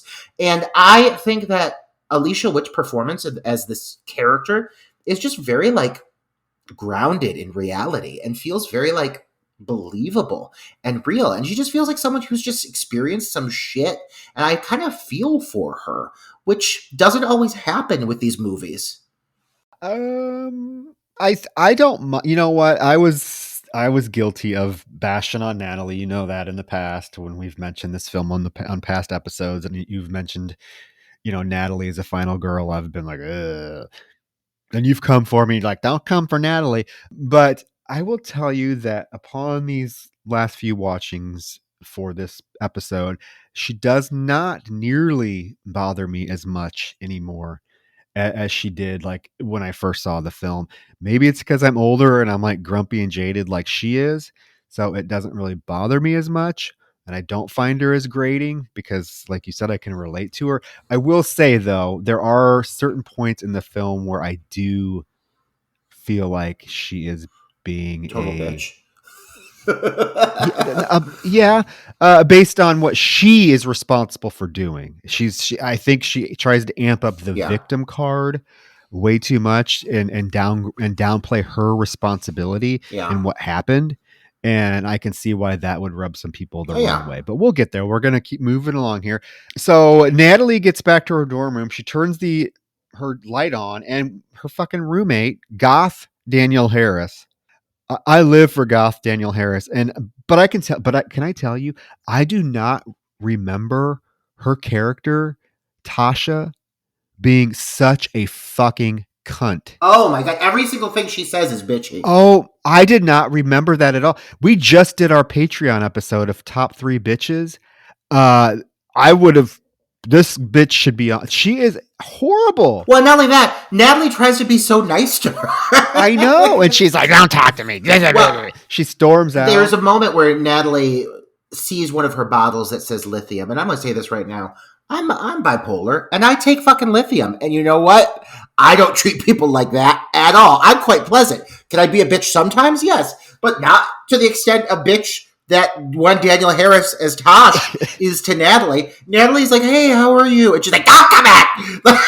She's getting railed by some random guy. And she's like, "Turn the lights off." It's just, okay, girl, do your thing. Poor Natalie. And it's Danielle Harris. Hey, I live for Danielle Harris, but I'm just saying, this girl. So yeah, she's getting railed by some skinny, milky white dude. Some malnourished, ghostly individual that seems right up her character's alley. Literally. Yells at Natalie to turn off the light. The next day, it is a class, Professor Wexler's class, who's played by Robert Englund, who we all know as Freddy Krueger. He is basically teaching the idea of urban legends. He mentions the most popular, probably urban legend out there, the one about the babysitter and the man upstairs. And even Brenda's like, oh, that happened to a girl in my town. And he's like, yeah, sure it did. And Brenda makes a quip about the real purpose of the urban legend, because he says the urban legend started as a warning to young women that they better keep an eye on their children. And she's like, well, no, it actually sounds like the lesson is not to babysit. He makes her go up to the front of the class, gives her some Pop Rocks to eat. Remember Pop Rocks? I love Pop Rocks. I do. Yeah. I know. They're so fun. Gives her some Pop Rocks to eat, offers her a can of soda. She refuses. And he's like, well, why are you refusing? Is it maybe something you've heard about Pop Rocks and soda? And she's like, yeah, if you do that, your intestines are going to burst. And he's like, do you know anybody that happened to? And she's like, yeah, Mikey from Life Cereal. Which we all heard that story when we were kids, right? Yeah. I heard it. Yeah. He shows her a picture of Mikey. Mikey's live and well, so Damon comes up, volunteers. He's like, I'll do it. So he eats the Pop Rocks, drinks the soda, and then goes into convulsions, pretends to die with the foam coming out of his mouth. But he's just joking. It's just a joke, people. Calm down. It's just a joke. A few little things about this sequence. First of all, this movie is chock full of sequences that are, I would say, referenced or fondly looked back on, acknowledged by fans of the genre as being standout moments within the genre to begin with. And this moment is one of those that I just see come up time and time again, just because it's such a fun, quick little scene for a lot of reasons. First, again, the pacing in this film is great. Excellent across the board. This scene features Robert Englund in a role that, like some movies, we've seen so many cameo appearances from genre actors appearing as like a teacher, a professor, some figurehead that, is used briefly and disposed of. They make great usage of Robert Englund in this film. He's not in a ton of it, but when he's there, he's very present. They give him a lot of great dialogue. He has a lot of meat to chew on. This character is not a throwaway whatsoever. This whole little moment with the Pop Rocks, it's so memorable because, yes, we have all heard the story before. Even referencing Mikey, they do such a good job of not just using like big, well-known, like age-old urban legends. Like they don't just use like all of the classic standards. They even think to like use ones that are like maybe a little bit more obscure. Like when they reference the roller coaster of love, like later in the movie, and they have that whole the myth of the girl screaming in the background as she's being killed. Yeah. Another urban legend that might be like, people know it, but not as widely known as something as like, the killer in the backseat of the car or the babysitter trope. They do just such a really good job of making usage of their time to explore as much of that territory as possible. And I think that's one of the greatest appeals of this movie. It is stacked, brimming with great material, urban legend material that we're familiar with. Oh, absolutely. And, the screenwriter obviously knew these legends quite well.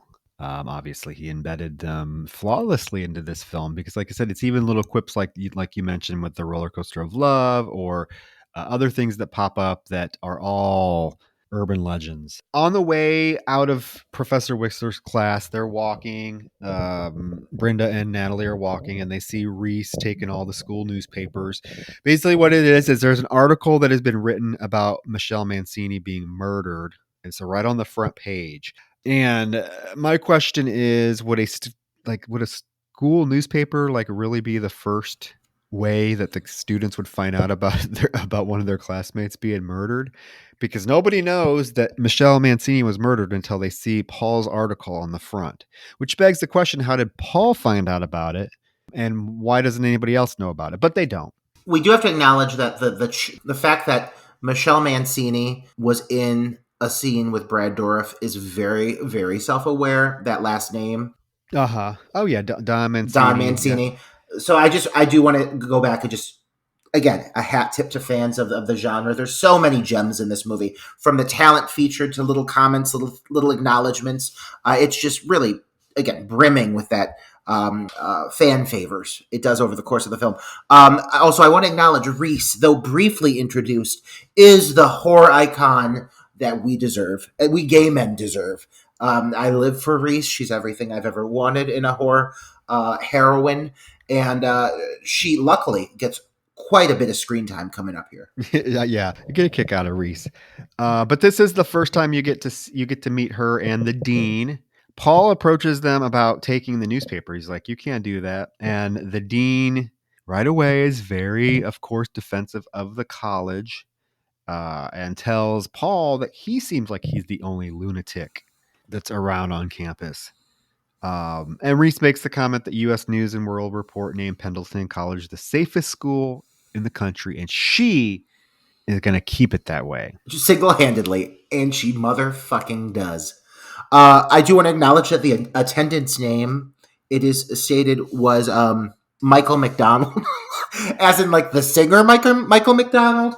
I don't know where that came from, but that was the attendant's name. It's mentioned. They do have a moment where they talk about Michelle, again, within their group, and it's pretty clear that Natalie is affected by this. She doesn't discuss it with them, but Alicia Witt does a very good job of playing Natalie's internalized emotions. You can see it in her eyes, in her face, in her body language. Unfortunately, none of her friends ever pick up on it and make a cruel, cutting commentary about Michelle, such as, "Oh, I knew her and I'm going to miss her too because she gave great head." Get it? Joshua Jackson with a platinum blonde dye job that looks fucking awful. But his character, Damon, is very much established to be the jokester. He doesn't do a lot over the course of the film, but they do a really good job of any moments he has. He's kind of a dick. He's always cracking little jokes. He's playing pranks. If he's not there doing it, they're referencing it. So it's very much established that he's kind of the asshole of the group. And he does a really good job with the role for the time that he's given. Yeah, he's not given a lot of time, but I think he was just trying to distance himself from his Pacey character from Dawson's Creek, hence the blonde hair and everything. Well, do you know the story behind that blonde hair and why he has that blonde hair? No, I don't. So, well, and he also has that blonde hair in Cruel Intentions, if you remember.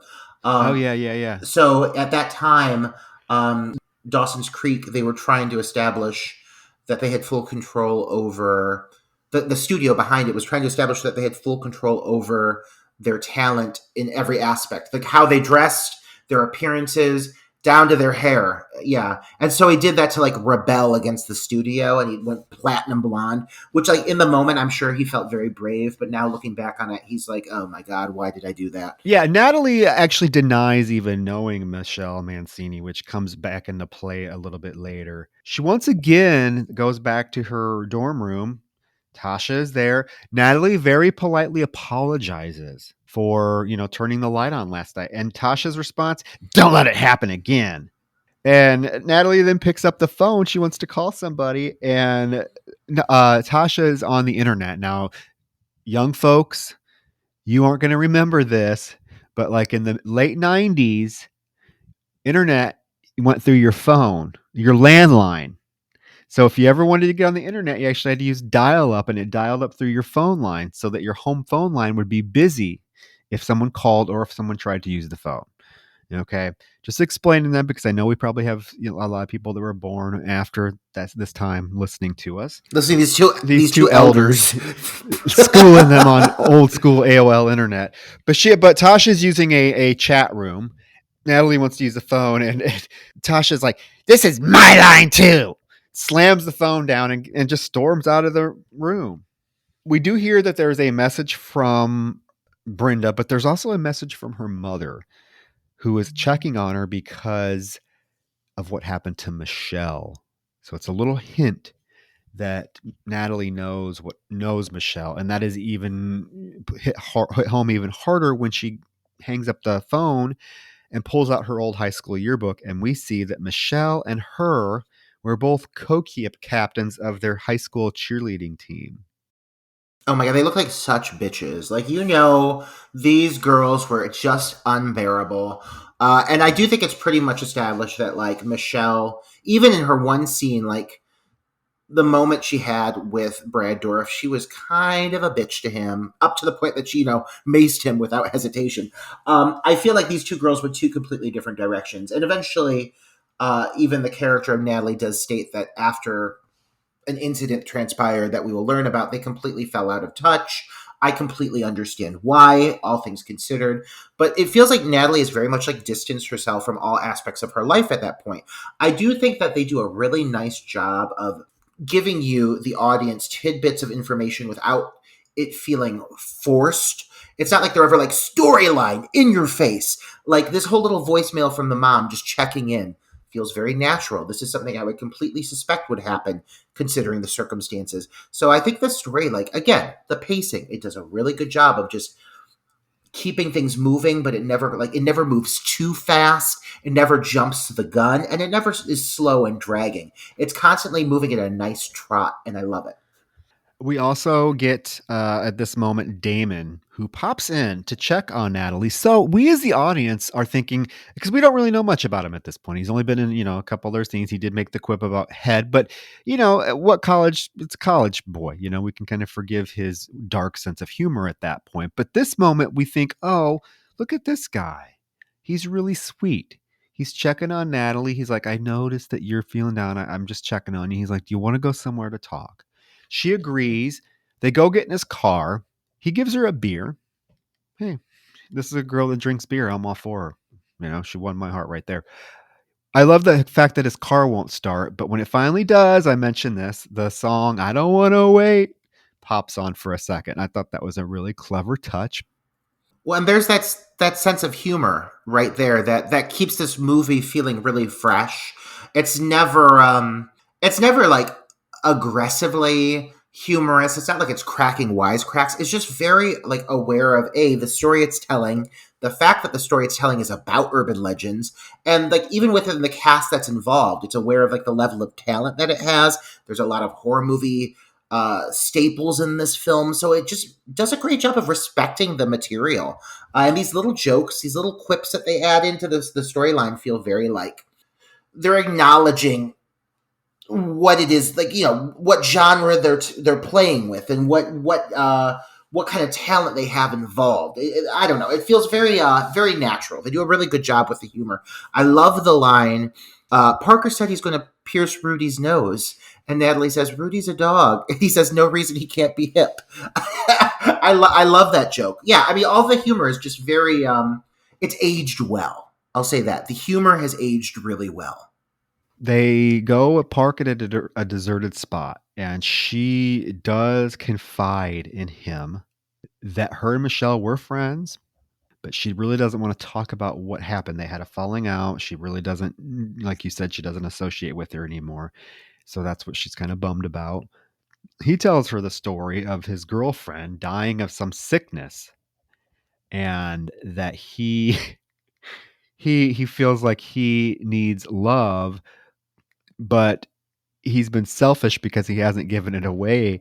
And he's like, you know what, Natalie, you know what you look like you need? Some love. And I'm here to give it to you. And he's literally trying to fuck this girl. After he just came in the room and we thought that he just really cared about what she was going through. Nope, he just wants some, pussy. However, she is very much able to handle herself. She punches him in the face. He calls her a bitch after she punches him in the face because he tries to like go and get on top of her. I mean, I shouldn't say I do appreciate the fact that she only has to tell him no like once. You know what I mean? And he gets the hint. She punches him. She tells him no. It doesn't turn into like this like date rapey type scenario where he's continues to force himself on her. He's like, okay, fine. I'm going. I'll take you home. Let me go piss first. He goes outside, takes a piss. And while he's out there, he is attacked from behind with someone that throws a rope around his neck and pulls him to the ground. Yeah, this starts to unfold into quite a sequence. Really quick regarding this whole moment between him and Natalie. I think one of the reasons, what you just said, the fact that he doesn't push it too much is, um, and in Natalie's favor for what I'm about to say, because she's hardened, because she's jaded, because she's not putting up with bullshit. I think Natalie is somebody who is just a little more evolved than a lot of the kind of stupid college students that surround her. So she just doesn't really want to like fuck around with that nonsense. And there's a moment like when he starts to tell her the story, at first she believes him and she's so quick to be like genuinely like caring of his situation. Because he's like, I had a girlfriend that died. And she's like, oh my God, I'm so sorry. And then like so quickly his story unravels and you see her face just drop and she's over it. And as soon as he realizes that she is not fucking around with this and there is no chance in hell, I think he just knows that this girl is not she is not the one to fuck around with. Natalie is not looking to play games. So yeah, I appreciate that he just drops it because he knows there's no chance. Yeah. I mean, she, like I said, she can totally take care of herself. And yeah, he probably recognizes that. He's taken too long, so she gets out of the car to go look for him. And as she's outside, she immediately, I mean, the hooded figure comes like right to her, kind of in a shocking moment. We can see now the full kind of get up. It's like a giant parka with a fur lined hood, big hood on it. She runs back in the car, gets in, tries to start it. The killer throws a rope around the bumper of the car and ties it to a tree. So as Natalie's trying to start the car and pull away, she can't because the rope is holding the car there. And we do hear like all of a sudden pounding and scratching on the roof of the car. And we see that Damon is tied to a tree above the car. And he is hanging there. And as she finally like gets the car, like the figure gets on the hood, like smashes the windshield. So she flips the car into gear and pulls away, causes Damon to basically lift into the air and start to fucking strangle to death. I mean, it's a very elaborate scene. Yeah, it's a very well executed scene too because the killer obviously knows what is going to happen if she drives away and like pops down on the windshield to like startle Natalie to ensure she drives forward because she's hesitating. She's waiting for Damon. And so the killer kind of like instigates it to keep the ball rolling, to make sure she tries to speed away, causing him to obviously be strangled and lift up into the air. I do appreciate in this whole moment where the killer startles Natalie, and Stacy from Cherry Falls should take some fucking lessons from Natalie. Natalie instantly books around the car and gets into the driver's seat of the vehicle and starts to drive away. She ain't fucking around. She doesn't trip. She doesn't stumble. She doesn't sit in the car and like wait for help to come. She locks the doors. She pulls up the windshield. She puts the keys in the gas and she tries to start the vehicle. The only reason the car doesn't start is because earlier it was shown that it's an old car. It takes a minute to fucking warm up. So she's trying to get the fuck out of there. But it takes the killer, smacking down on the glass to get her to put her pedal to the metal and speed away. When that happens, the body rises up. And then as she's trying to pull away, the tree is keeping the car from driving any further because it's tied to the bumper. And the killer startles her enough that she goes and she pushes into reverse and the body drops. And it goes right through the windshield, and it is this really great body reveal. I think this whole sequence plays out in a way that's just so grand and big for the first kill, like the first major kill, aside from, the opening victim. For the first of the killers to be killed off, it is really expertly handled. And I do want to say that in the sense of, their choice of the first victim within like the major players, killing off Joshua Jackson really gives me like a Drew Barrymore Scream vibe because he is one of the bigger names at this time within the film. You do expect him to go on and then probably have a major role within the film. And they do kill him off like right off the bat. He's the first of the core characters to go. So it does feel like kind of shocking and surprising that this kind of bigger named actor would be so disposable.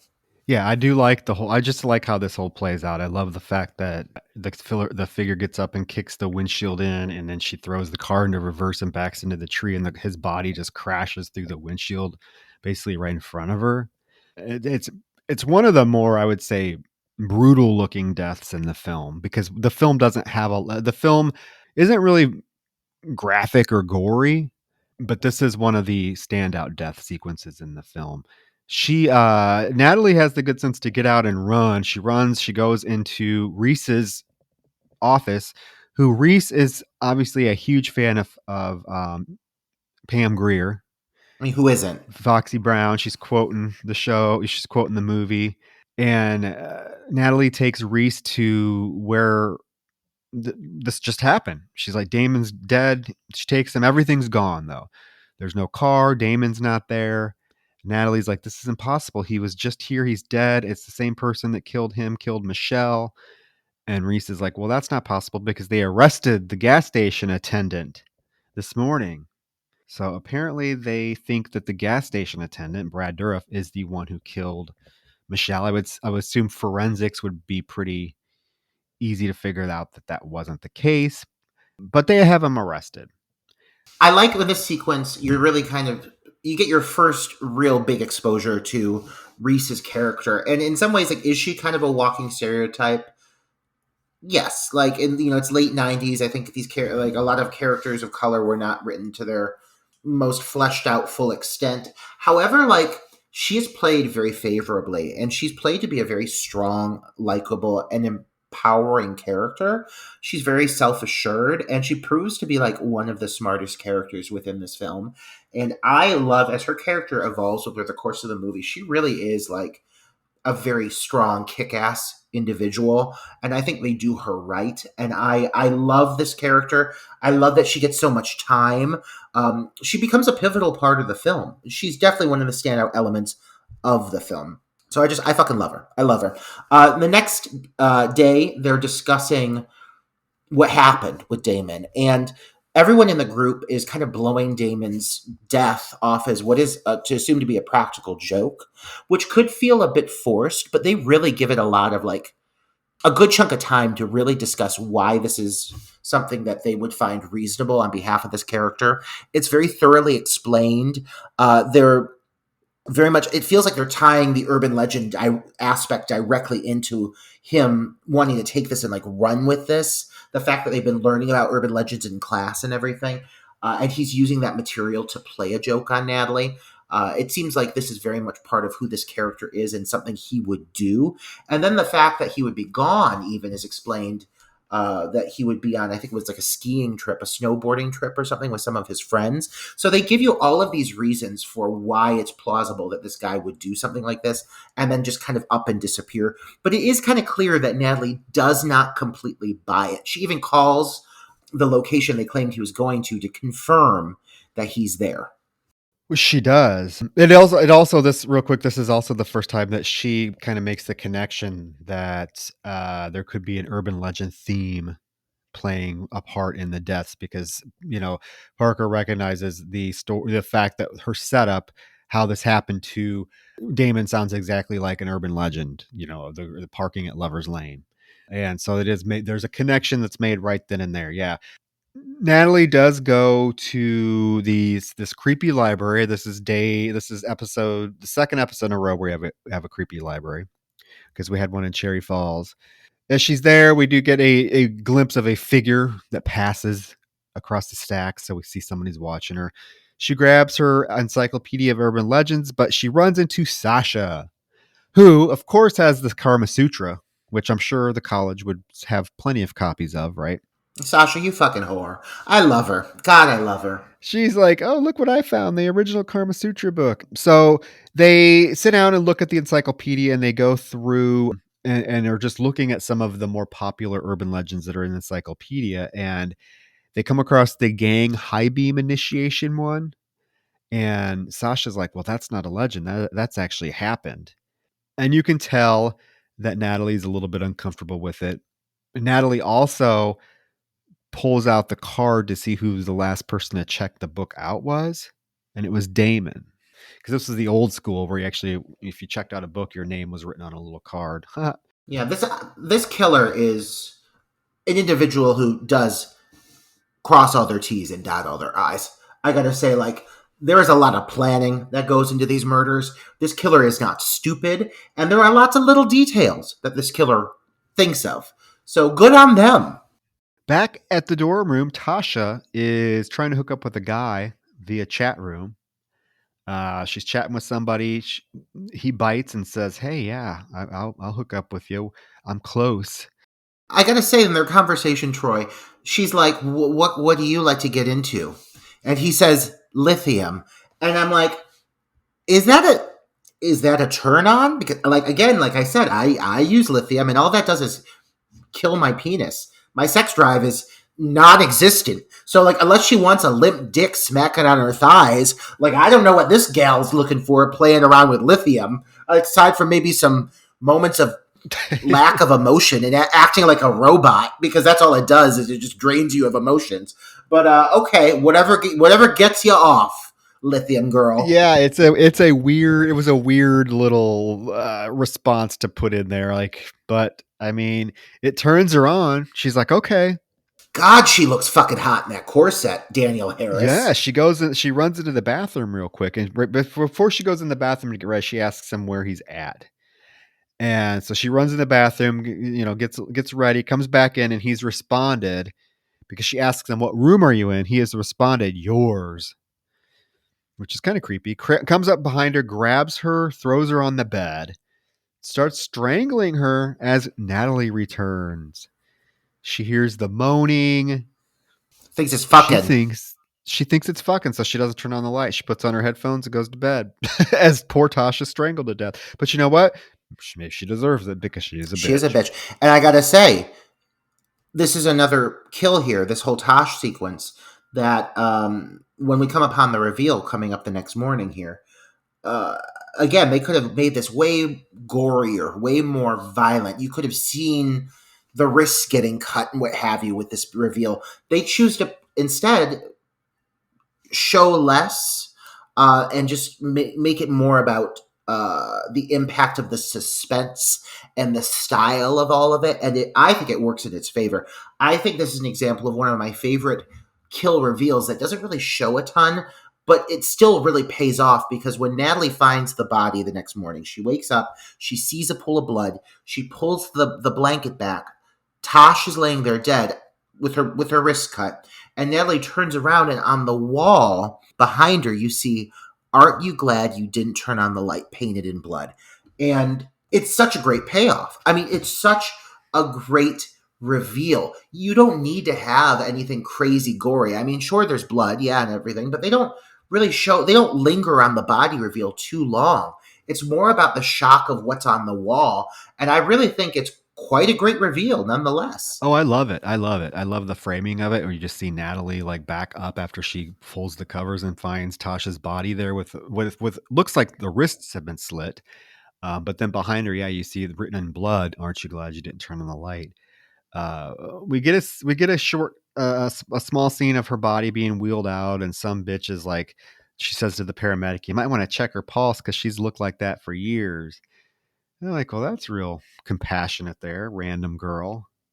Yeah, the dean shows up again with Reese, and they talk to Natalie, who is in maybe her fifth mock turtleneck at this time. And if there's one thing I love, it's a redhead in a mock turtleneck. Give me more of them.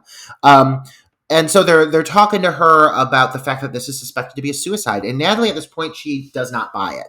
She knows that somebody was in the room, but when they ask, "Did you see anybody?" because it was so dark, she says no, she couldn't clearly see anyone, but she's convinced that someone is in the room with her.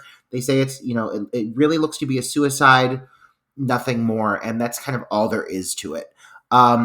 Natalie obviously won't have that. Natalie is thoroughly convinced that there is more to what's going on than meets the eye. As I would be too, because Natalie's even like, "Well, what about what was written on the wall?" And the dean's like, "Oh, that was just a morbid suicide note."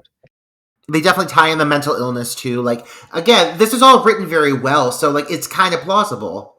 Yeah, because the dean is like, "Did you know that she was taking antidepressants?" Yeah, so it's really, they just dismiss it as a suicide.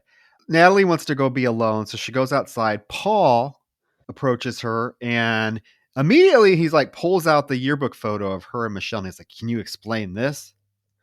Yeah, for being a writer for a college newspaper, Paul takes his gig way too seriously. Like, I know he really wants to be a journalist, but like, okay, dude, this girl just experienced a body reveal, literally what seems to be minutes ago, and here you are throwing her past trauma in her face. Like, slow it down. But he's really determined to get some of this information out of her, and so he asks her if she wants to talk off the record.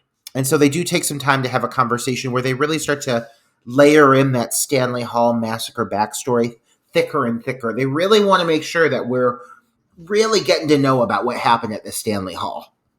Yeah, they even go into goes into like the research room to try to find the article, like the collection of articles from 1973. But of course, that volume is missing.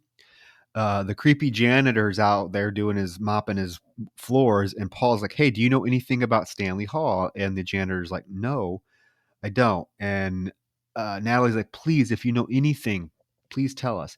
And all this creepy janitor says is, "Talk to Wexler, real quiet." Literally the single most foreboding janitor in the history of cinema. Ugh. And we've seen some creepy janitors in our day. But you know what? One thing I got to say at this point is, as far as red herrings go, this film does a phenomenal job of building up an array of very plausible red herrings, one after another. And at this point, we really start to get handed a lot of reasons why we would think that Professor Wexler would be the obvious red herring. We learn he's involved with this massacre that happened. They break into his office.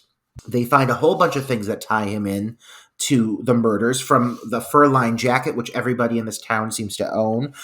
Everyone has the exact same. They find an axe, lo and behold, and it's just the motive seems all too perfect. But I mean, it really feels like the plausible rationale that you would suspect this guy would be the killer. And he comes back into the room, and they hide in like one of his like with a little closet room, and they think he's gone. And when they think he's gone, they sneak back out into his main office, and they open the door, and he's standing right there. So we get them in the dean's office now with Wexler there and Reese, and Paul is basically accusing the Wexler of being a killer. He says there was an axe in there, and Wexler's like, no, the axe was a prop. Paul's like, okay, so tell me what you know about the Stanley Massacre. At this point, the dean asks Reese and Wexler to leave because he wants to be alone. This is when he confronts Natalie. He's like, I pulled your record, and you have on your criminal record, you have an reckless endangerment charge. Can you explain that? And he's like, if we would have known that, we would have never accepted you to this university. And then he proceeds to tell Paul that he is being fired from the college newspaper, which, as we know, is a huge part of Paul's life. That's his career ambition. So this really is devastating to him. When they leave, he's obviously upset. He asks Natalie about this reckless endangerment charge, and she says she doesn't want to talk about it and storms away. Again, I gotta say that Natalie's personal journey, really, it makes a lot of sense as to why she operates the way she does and why she's so cold and distant and bitchy with certain people. She's got a lot of paranoia, but I mean, at this point, it makes so much sense why she's operating the way she is. And her paranoia is being passed off as being like dramatic or implausible or unreasonable by everyone. And she's going through all these experiences right now that are, she's very aware that something more is going on, and nobody around her will really listen to her or take the time to consider her angle on this. And she's just way more of a complex character than a lot of the final girls we get. You just kind of have to take time to really look into like her backstory and why she is operating the way she does. I mean, she is very proactive though. And she actually is someone who, at this point, her anxiety, her paranoia causes her to be very defensive, but not just of herself, also of her friends. There's this whole sequence that comes up here where she goes to look for Brenda, and she sees her swimming in the pool on campus, and she sees that fur-lined jacket that she'd seen before approaching her, thinking it's the killer, thinking her friend's in danger. And she's quick to pick up a chair and basically start to bash in a windshield, trying to alert Brenda. as she's swimming because she thinks she's going to be attacked, only to see that now this is now the third person to own this jacket. And it's just the swim coach in the same fucking coat. But I mean, she's very proactive and she's very, much considerate of those around her that she cares about. And she walks Brenda out of the swimming meet or the swim practice, and this is when she confides in Brenda that she did in fact know Michelle Mancini, and tells her the whole story about this prank that they pulled, that they used the gang initiation high beam prank on someone one night, where they shut her headlights off, and the first car that flashed them, they turned around and chased at a high speed. And unfortunately, the other car lost control, drove off the road, flipped over, and the drivers died. The courts were lenient with them and they only got probation. But Natalie says she was never able to forgive Michelle or herself. And that's why she has distanced herself from Michelle for the last several years. And of course, Brenda's response is, well, you need to come to this party tonight and have some fun. So we do know that, we do get this whole, it's starting to at least come a little bit more full circle as far as Natalie's connection to Michelle and possible urban legends, right? Yeah, at the same time, Paul is in his office when he finds a strategically placed article on his desk about Wexler being the sole survivor of the Stanley Hall massacre. So almost like, two major plot reveals there in a matter of, a minute of screen time. We find out Natalie was involved with an urban legend prank gone wrong, and that Professor Wexler was a survivor of the Stanley Hall massacre. Yeah, Paul looks up into the doorway and sees the janitor kind of just ominously looming before he just walks away, implying that he's the one that placed this article in the desk.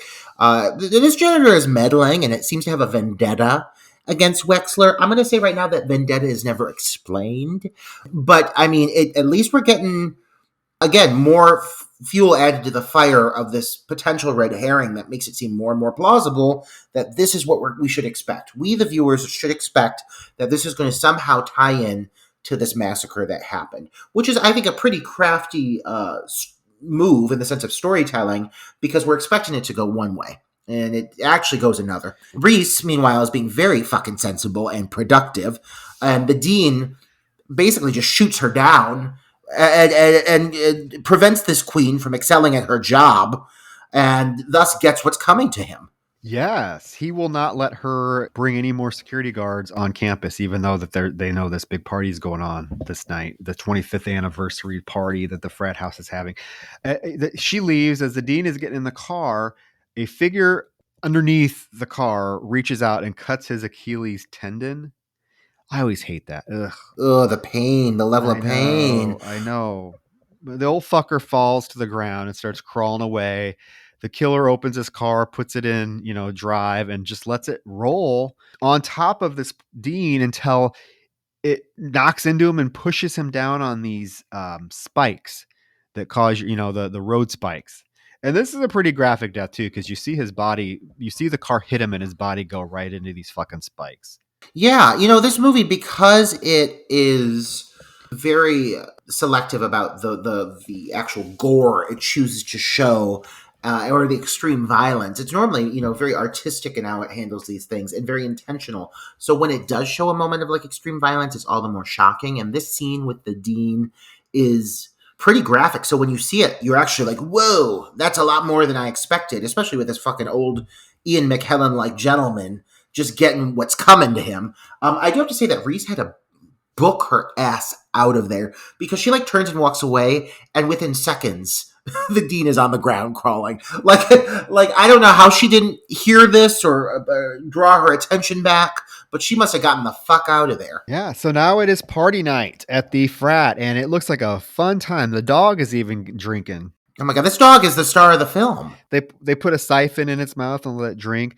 There's the Roller Coaster of Love song playing, and then the weird guys telling Sasha the scream at the beginning of the song is a real scream of a woman being killed from a 911 call. A notorious myth. Yeah.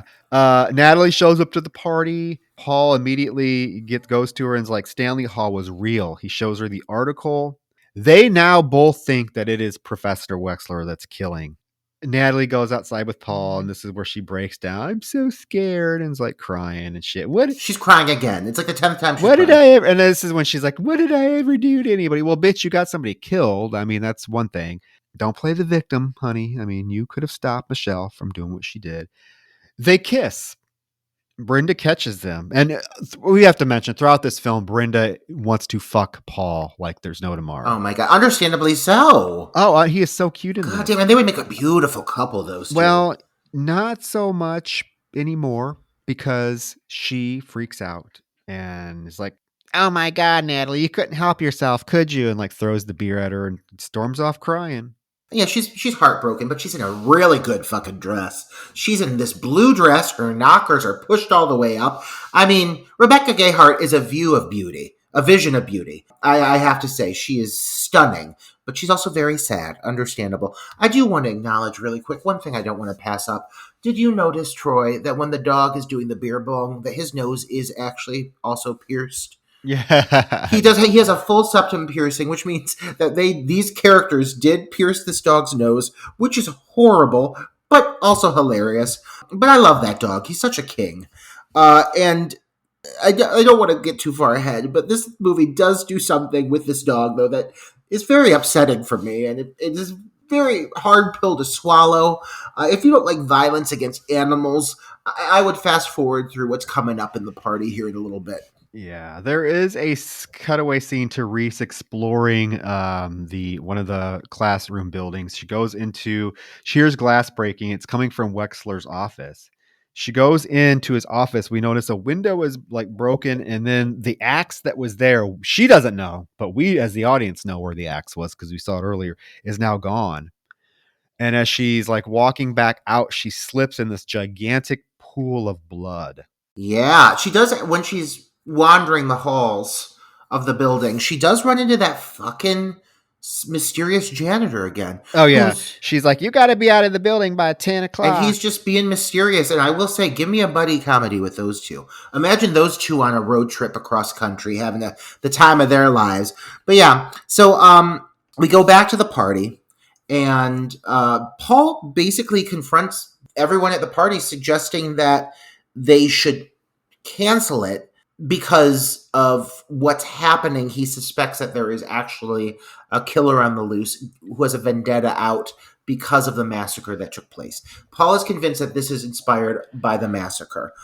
He's quickly mocked, and it's suggested that he is creating the story to gain attention and help his career. Well, Parker also suggests that he could be the killer in order to be getting this attention, so that he has a story. He says this in front of everyone. Sasha is like, why do you have to be such a jerk? And she's like, I'm going to the radio station. So she goes, she leaves. Do you see the blonde lesbian that she gets in the car with and drives her off? Yeah. Tell me more about that blonde lesbian. I want to know more about that that's character. the one. I think that's the one that gets killed here in a few minutes. Yeah. Parker gets a phone call saying he's going to die tonight. And he looks at the caller ID and it says it's Damon. And Parker's like, oh, is this the legend about the calls coming from inside the house? And the killer's like, no, it's the one about the old lady who dried her dog in the microwave.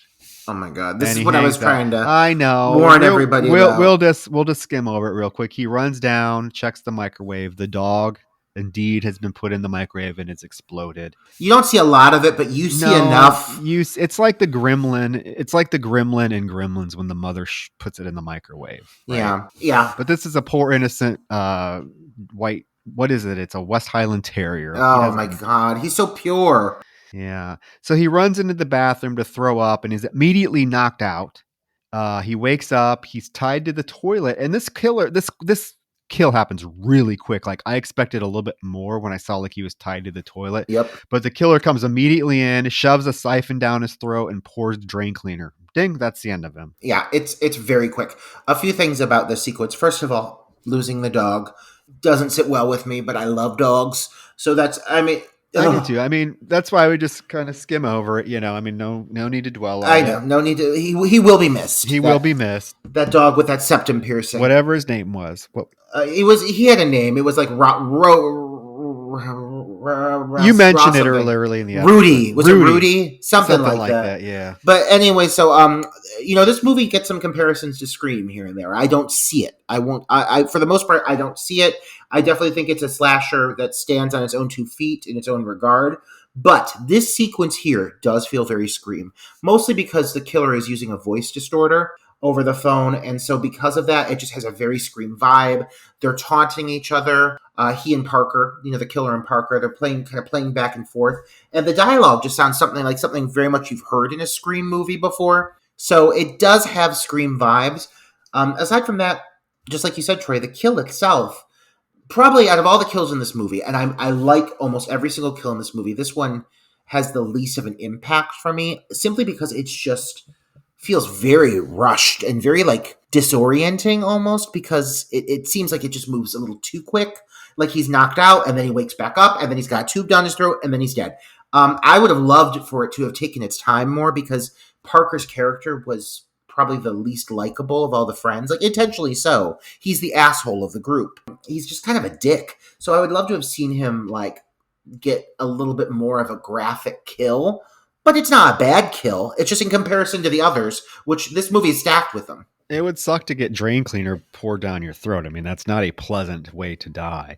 Yeah. It's rushed. It's rushed. It's rushed. In the meantime, Reese has tried to call the police, but they say they can't get there right away because of the storm, and they put her on hold. So she's like, fuck this. I got to take matters in my own hands. Sasha's at her radio station taking a call, and we see behind her that the killer has come into the other room and kills the call screener behind her, and the call that she's on is disconnect. So she's like, what the fuck? So she goes to the window to look to see what her, coworker is doing, or her call screener is doing, and the killer busts the glass with an axe. And Natalie, you can basically hear she's still on air, so everyone that's listening to the station can still hear the screams. And a couple of the people think that she's just playing a practical joke because it's the anniversary of the Stanley Hall Massacre. Natalie doesn't buy it. She takes off running through the rain to this station. And there is I would say a satisfying chase scene between the killer and Sasha, to the point where there's a point where Sasha gets thrown over the ledge of stairs and is hanging on by her hands as the killer smashes down at him with the axe, and she drops to the floor below.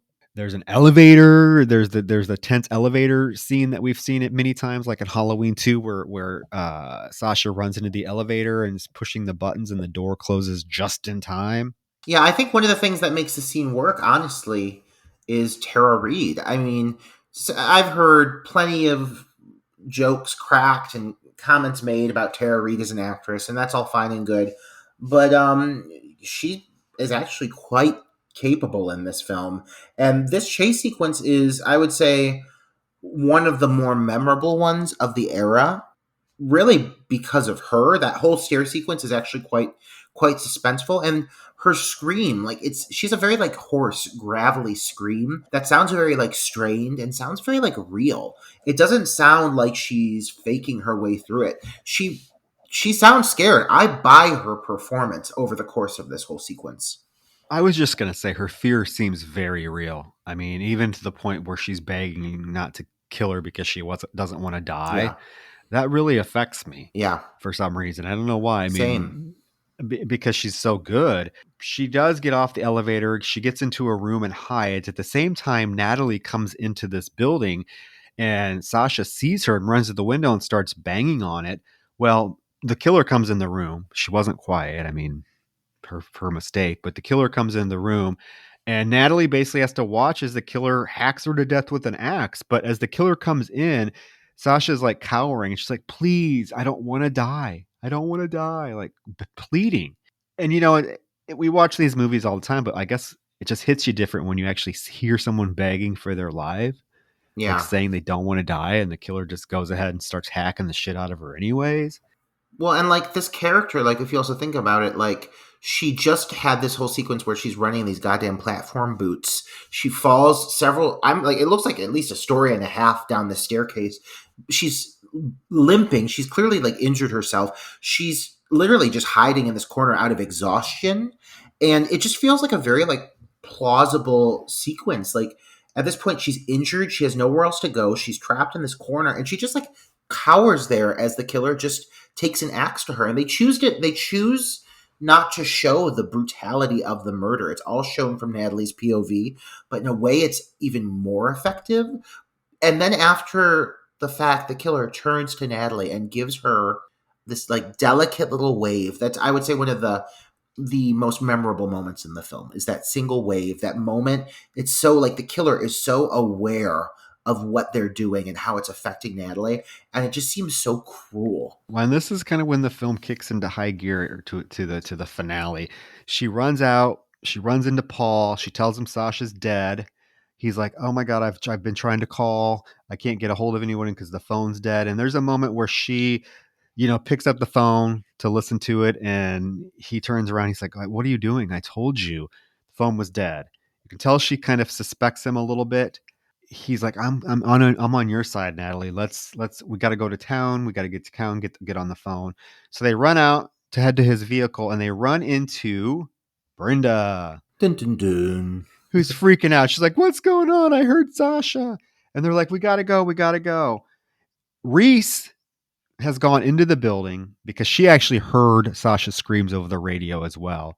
She goes in and she does find Sasha's dead body. We don't see the body, but we see her reaction to it, so it can't be good, right? I would love to have seen the body. I will say you this. see like her hand, Yeah. like up in the air, bloody hand, which I thought was pretty cool. Yeah. One thing I want to say really quick, just at the point we're at now with this whole sequence leading into the girls and Paul, I think this is proof of good storytelling and of good execution, because I will say I remember viewing this movie the first time. To this day, I remember still not knowing who to trust, who to doubt, and who the killer was. And a lot of films within the genre, by this point, it's pretty fucking easy to round it down. And here, like, this movie still has you guessing. It still has you thinking, well, it could be this person. It could be this person. It could be this person. I don't know where this person is. Like, this film does a great job of keeping you guessing and keeping you thinking about, like, what the outcome could possibly be. You really do not know yet. And you're closing in on, like you said, you're closing in on the finale. So the fact that you're still kept in the suspense of it all is really a testament to good storytelling. Oh, absolutely. I did not guess who the killer was when I first saw this, especially at this point, because there's so much suspicion been placed on all of these different characters, and they all have different motivations for it. And actually, the one that ends up being the killer is probably the one that I least likely thought would, right? Yeah. Yep. So Paul stops at this gas station. He goes in to use the phone. Brenda and Natalie are left in the car, and Brenda's like, "You know what? You and Paul like each other. I'm happy for you." At the same time, they hear a chiming. It's like a cell phone or a beeper going off. And it's the same chiming or beeper we heard at the beginning of the film when Professor Wexler was giving his lecture. It interrupted his lecture. It's his beeper or cell phone. They look at each other. They go back out to they leave the car to go back to the hatch, the back trunk of his vehicle. And they open it, and Wexler's dead body is in the back of his car. Obviously, this is not good. It puts the huge suspicion on Paul as being the killer. So they take the fuck off running. They run. And Paul sees them and he chases them. And there's like this little chase through the woods between Natalie, Brenda, and Paul. At one moment, Natalie and Brenda get separated. And Natalie stops and she's like, "Brenda." And then all you hear is like Brenda give like this blood curdling scream. And so Natalie keeps running and she runs out into the road. And who's coming down the road in his handy pickup truck? The fucking janitor. Oh, yeah. This whole little chase sequence leading up to this moment with the janitor, it's brief, but God, it's atmospheric. Like, they're running through this forest, but like at one point, Natalie, when she separates from Brenda, she runs ahead of her and leaves her behind, basically. She's in like this area of the woods that's like all of these small, thin little trees. It's very creepy. And it just has a great atmosphere. Again, this movie just oozes with good atmosphere, but this chase sequence is really quite effective. And it carries over to this moment where the janitor picks her up in his pickup truck. And there's this kind of tense sequence between the two of them where, yet again, lo and behold, this janitor owns that same fucking jacket. Like, is there one jacket sold in this town, that fur-lined jacket? There Because must everyone's be. got it. Because it's right on his front seat. He's like, "You cold? You can put on my jacket." I'm like, "How many fucking people own this God jacket?" damn it. Like, and it's not like it's a a basic looking jacket, right? I mean, it has fur around the hood. I mean, it's This must be a very, very cold town. But before anything can happen with her suspicions of this gentleman, she tries to get out of the car. Before she can actually do it, a vehicle drives by, and the headlights are out. And what does he do? He flashes his blinkers at him, or he flashes his headlights. She immediately knows what's going to happen, and she gives a great blood-curdling scream, telling him not to do it, but it's too late. He flashes the lights, and the vehicle swerves around and starts speeding right after them. Yeah, to the point where, guess what? It runs them off the road. They see it pulls up to the side of them, and you look and you see who the driver is. This person wearing this damn parka swerves into him, drives him off the road. The car goes basically flying off the road to the point where it flips out. It flips around. The driver's knocked out, so Natalie is able to get out and run. And as she's running back to campus, she is in front of Stanley Hall. And she hears Brenda screaming, and we see one window illuminated at the top floor. So she goes into Stanley Hall by crawling in through a window and going upstairs to room 202, where she goes inside timidly. And we get a very cool, I like this scene, body reveal of all the bodies that have been killed so far. You get Parker's body falls out of a closet. Fucking Professor Wexler's body is there. Damon drops down hanging from a rope. Yeah. Parker's body looked as though it was covered in like bubbles, or I don't know. I mean, I don't know if there was maybe more to the kill that we didn't get to see, but he does have like black tar coming out of his mouth. So at least for his death being the least satisfying of everybody's, at least you get to see more of that reveal. I'll say that. There is a moment here prior to her going inside where we do see Reese basically gearing up and ready to take on whatever's about to come her way. And she does take out her fucking gun, and this bitch has been waiting for a chance to kill with this fucking gun. And she looks at a poster of Pam Grier, and she like nods to it. She's like, I'm ready. So Reese is coming into play, and she's going to fucking kick some ass. At least she better. But yeah, this whole sequence of the body reveals, really, really nice, effective, climactic sequence. Also, like, let's just acknowledge Stanley Hall for a moment. What a great finale location. I mean, it is sprawling, it's creepy, it's gothic. It's lit to perfection. It's just so eerie. It's really, really effective. Yeah, so she proceeds farther into the room until she comes to another room, and it's filled with candles. And there, sprawled out on a bed, is Brenda, who looks very much like Michael Myers' sister, Judith, in the reveal from the original Halloween. It looks very much to be kind of almost a hat tip. Like Annie, you're talking about. I'm sorry. Annie, yeah. It looks like Annie. Who's sprawled on the bed with the Judith Myers tombstone. With the tombstone, yeah. Yeah. Yeah. But she looks dead. So, Tasha or Natalie, obviously freaks out and sits down next to her and is like looking around. And all of a sudden we see Brenda sit up, and Natalie turns around. She fucking punches her in the face and knocks her out. Oh my God, that fucking whore. Eyes wild, hair inflated. Oh my God. This leads to the big killer reveal and the rationale monologue. Natalie comes to, and she is tied to the bed. Rebecca Gayhart's performance here is as big as her hair. But it's fucking... Her hair just gets bigger and bigger as the scene... But it's fucking everything. I mean, it is honestly my favorite killer reveal of all time. It's filled with just great little quips and one-liners. Just a lot of crazy, or in her terms, eccentric. But it's really motivated by what ends to be... It proves to be the love for her boyfriend, David. Ding, ding, ding, ding, ding, ding. Exactly. Who was the victim of the headlights game that Natalie was involved with. What a fucking clever way to tie this all together. You know what I mean? Like, we've seen some pretty loose motives in slasher films before, or loosely connected, loosely tied together motives. This one, Come on, this is one of the best. And her performance is just phenomenal. It is, and I would say like we talk about this film being compared to Scream. I don't see it either, but even like this whole killer reveal and the motive is way more intriguing to me than the motive and reveal in Scream. I mean, first of all, Rebecca Gayheart carried this all off by herself. She didn't have to have a fucking partner. Thank you. This bitch was hanging people, climbing fucking stairs, throwing people over stairs. She did it all herself. Yeah. But yeah, her performance in this, because it's such a drastic 180 from how she has been portrayed through the entire film. Yeah. As just this sweet, devoted best friend. Yeah. Who just wants the best for her friend Natalie.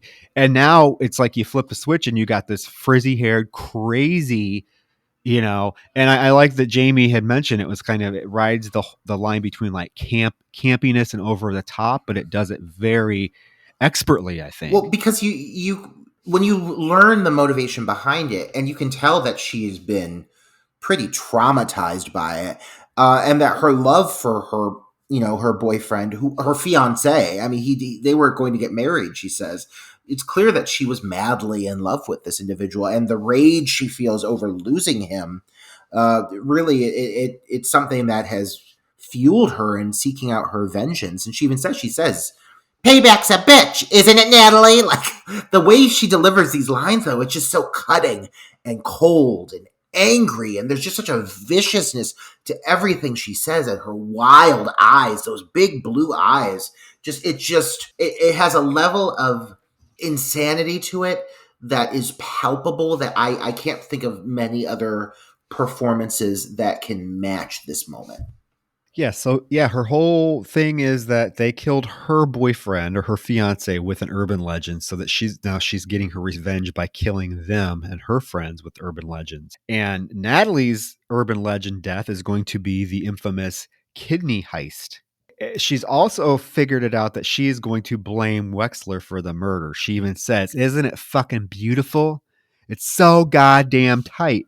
Because she already has all this evidence planted against Wexler, and it's perfect because he was a survivor. He went crazy on the anniversary of the night that he was attacked, and he's getting his revenge. I mean, it's a huge performance. It's very effective. There is the moment then when she starts to cut into Natalie with the scalpel. She like pokes her first, and she's like, "Oh, is this where the kidney is?" and stabs into her flesh. But then she's like, "I don't know. I'm just going to cut you open. And the first organ I come to, I'm going to grab." And she like literally starts slicing this girl open. Oh my God. Yeah, it's vicious. It really is vicious. Until Reese shows up with the gun and it's like, "Phrase, you crazy bitch." Redicott to the rescue. Yeah, so she puts Brenda up against the wall and she's like, "I'm gonna eat." She's like, "Don't you fucking move, you crazy ass bitch." She doesn't see that Brenda takes out a switchblade and turns around and slices poor Reese across the chest with it. In the meantime, this has given Natalie enough time to get free. Reese and Brenda struggle for the gun. Brenda gets a hold of it first and shoots Reese in the side. Oh, violently. You think Reese is dead? I mean, I did think Reese was dead. Oh, we can't lose her. The showdown between them, if I could see that, if I could have gotten a 40-minute showdown between these two broads, I would fucking watch it in a heartbeat. But yeah, for a moment, you think you've lost Reese, and we all mourn. Brenda turns the gun on Natalie, and she has this great line. It's one of my favorite ones that she says, "A bullet through the head, not exactly an urban legend, but in the essence of time." like she's like reasoning with herself, and you like really just see the crazy coming out. I fucking love it. Oh, it's hilarious. As she's getting ready to shoot Brenda, Paul comes in clapping. And he's like, "Good job, bravo. This sounds like a plan to me." And he's like, he's giving into her. And for a second, Natalie's like, "Are you fucking serious?" She can't tell if he's being serious or not. He's like, "I just ask that you give me all the details of the murders that Wexler did," wink, wink, "so that I can write an article about it." And she's like, "Oh, that would be good for your career, wouldn't it, Paul?" He's like, "Yeah." And she's like, "And we would be so fucking hot together." And he's like, "I need you to give me the gun," and she's like, "Oh, you're cute, Paul, but you're not that cute." And she's basically gonna shoot shoot them. She's like, which one should I shoot first? And she starts doing eeny, meeny, miny, Mo. Mo, and fucking who's still alive? But it's Reese. She comes up and shoots that fucking Brenda bitch in the arm. This finally gives Natalie a chance to get the best of Brenda and grabs the gun and holds it up, and she's preparing to shoot her. And Brenda has, again, a great fucking line. What, you gonna shoot me, Natalie? What kind of friend are you? And Natalie fucking shoots her, and she goes backwards through the window in a glorious death, or so we think. She flies out the top window, hits the ground. Yeah, I mean, I think that would kill anybody. But hey, Reese is hurt. Paul and Natalie assure her that they're going to go get help. And she's like, please hurry. So they leave. They get in his car. They're driving. And it's a very sweet moment. They're all, or Natalie's like, do you think that Reese is going to be okay? And Paul's like, yeah, she'll be fine. She'll be fine. She's a tough broad. The paramedics are already on their way. And Natty's like, you know what? This is going to become an urban legend one day too. And, details will be changed. Brenda will become a man. You'll become a cop. And Paul's like, well, if this is an urban legend, at what point do we get a twist? Well, right now, because Brenda comes out of the backseat with a fucking axe.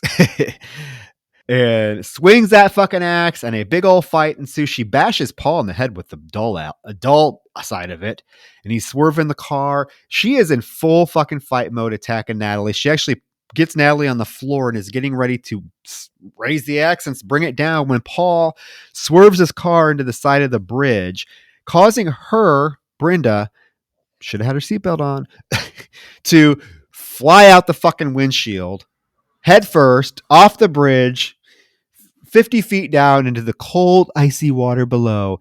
Very reminiscent, I must add. And I think this is purposely done because we've mentioned a lot of little nods to other films, but this is very much like the end of Terror Train. Yeah.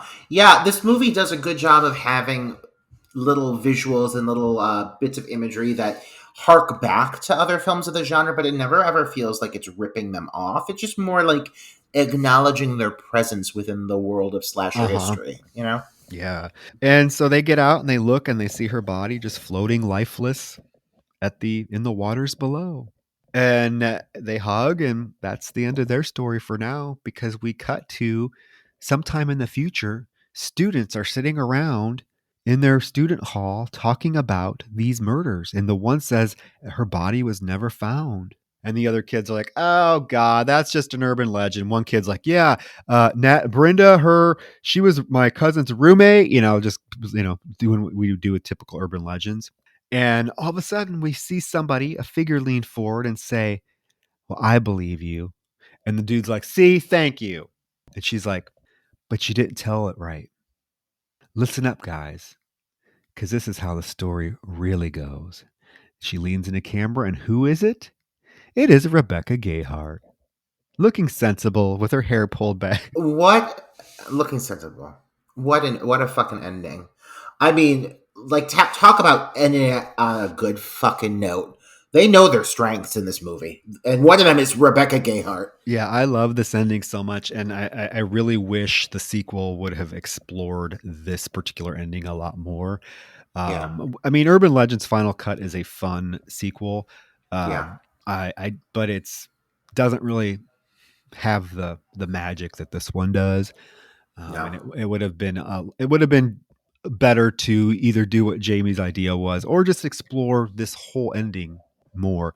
But I mean, that's Urban Legend. You get a epic performance from Rebecca Gayheart, and I think that her performance in the horror community, especially like among queer horror fans, is very revered, and rightfully so. I mean, she's like the crazy, over the top, killer reveal that we all want to see and all want to play at some points, apparently, Roger. Yeah, I mean, ain't that the truth? The fact of the matter. Absolutely. I mean, she is the most memorable reveal for me, but also in the sense of female reveals. Like, come on, like one of the fucking best and one of the most unexpected, which makes for such a great twist I would have never guessed her as the killer. Like I said, when I saw this the first time, I had no idea. I don't think that it's an obvious. She does such a great job throughout the film playing just like the innocent best friend, and there's never any moment where you suspect her at all because they're painting all these other red herrings, and this killer is so like vicious and physical that in my mind, and I hate to say this, but I figured the killer would be a man. I think a lot of people think that, and that's something that I've actually heard is kind of like an argument against her performance before. But I'll say this, like, I specifically looked for that this time watching through this film. And if you watch some of these moments of like she gets thrown around a lot, you know, when she's in her full killer attire, it's quite physical at times, but it's also quite effeminate. I feel like I wish I would have thought to ask Jamie if the killer body double was played by a man or a woman. No, it was played by a man. It was You played know, by it certainly doesn't feel like that to me watching it now, knowing it's a woman. I don't know. I still think it's the killer. When the killer is in costume, I think it comes off as masculine.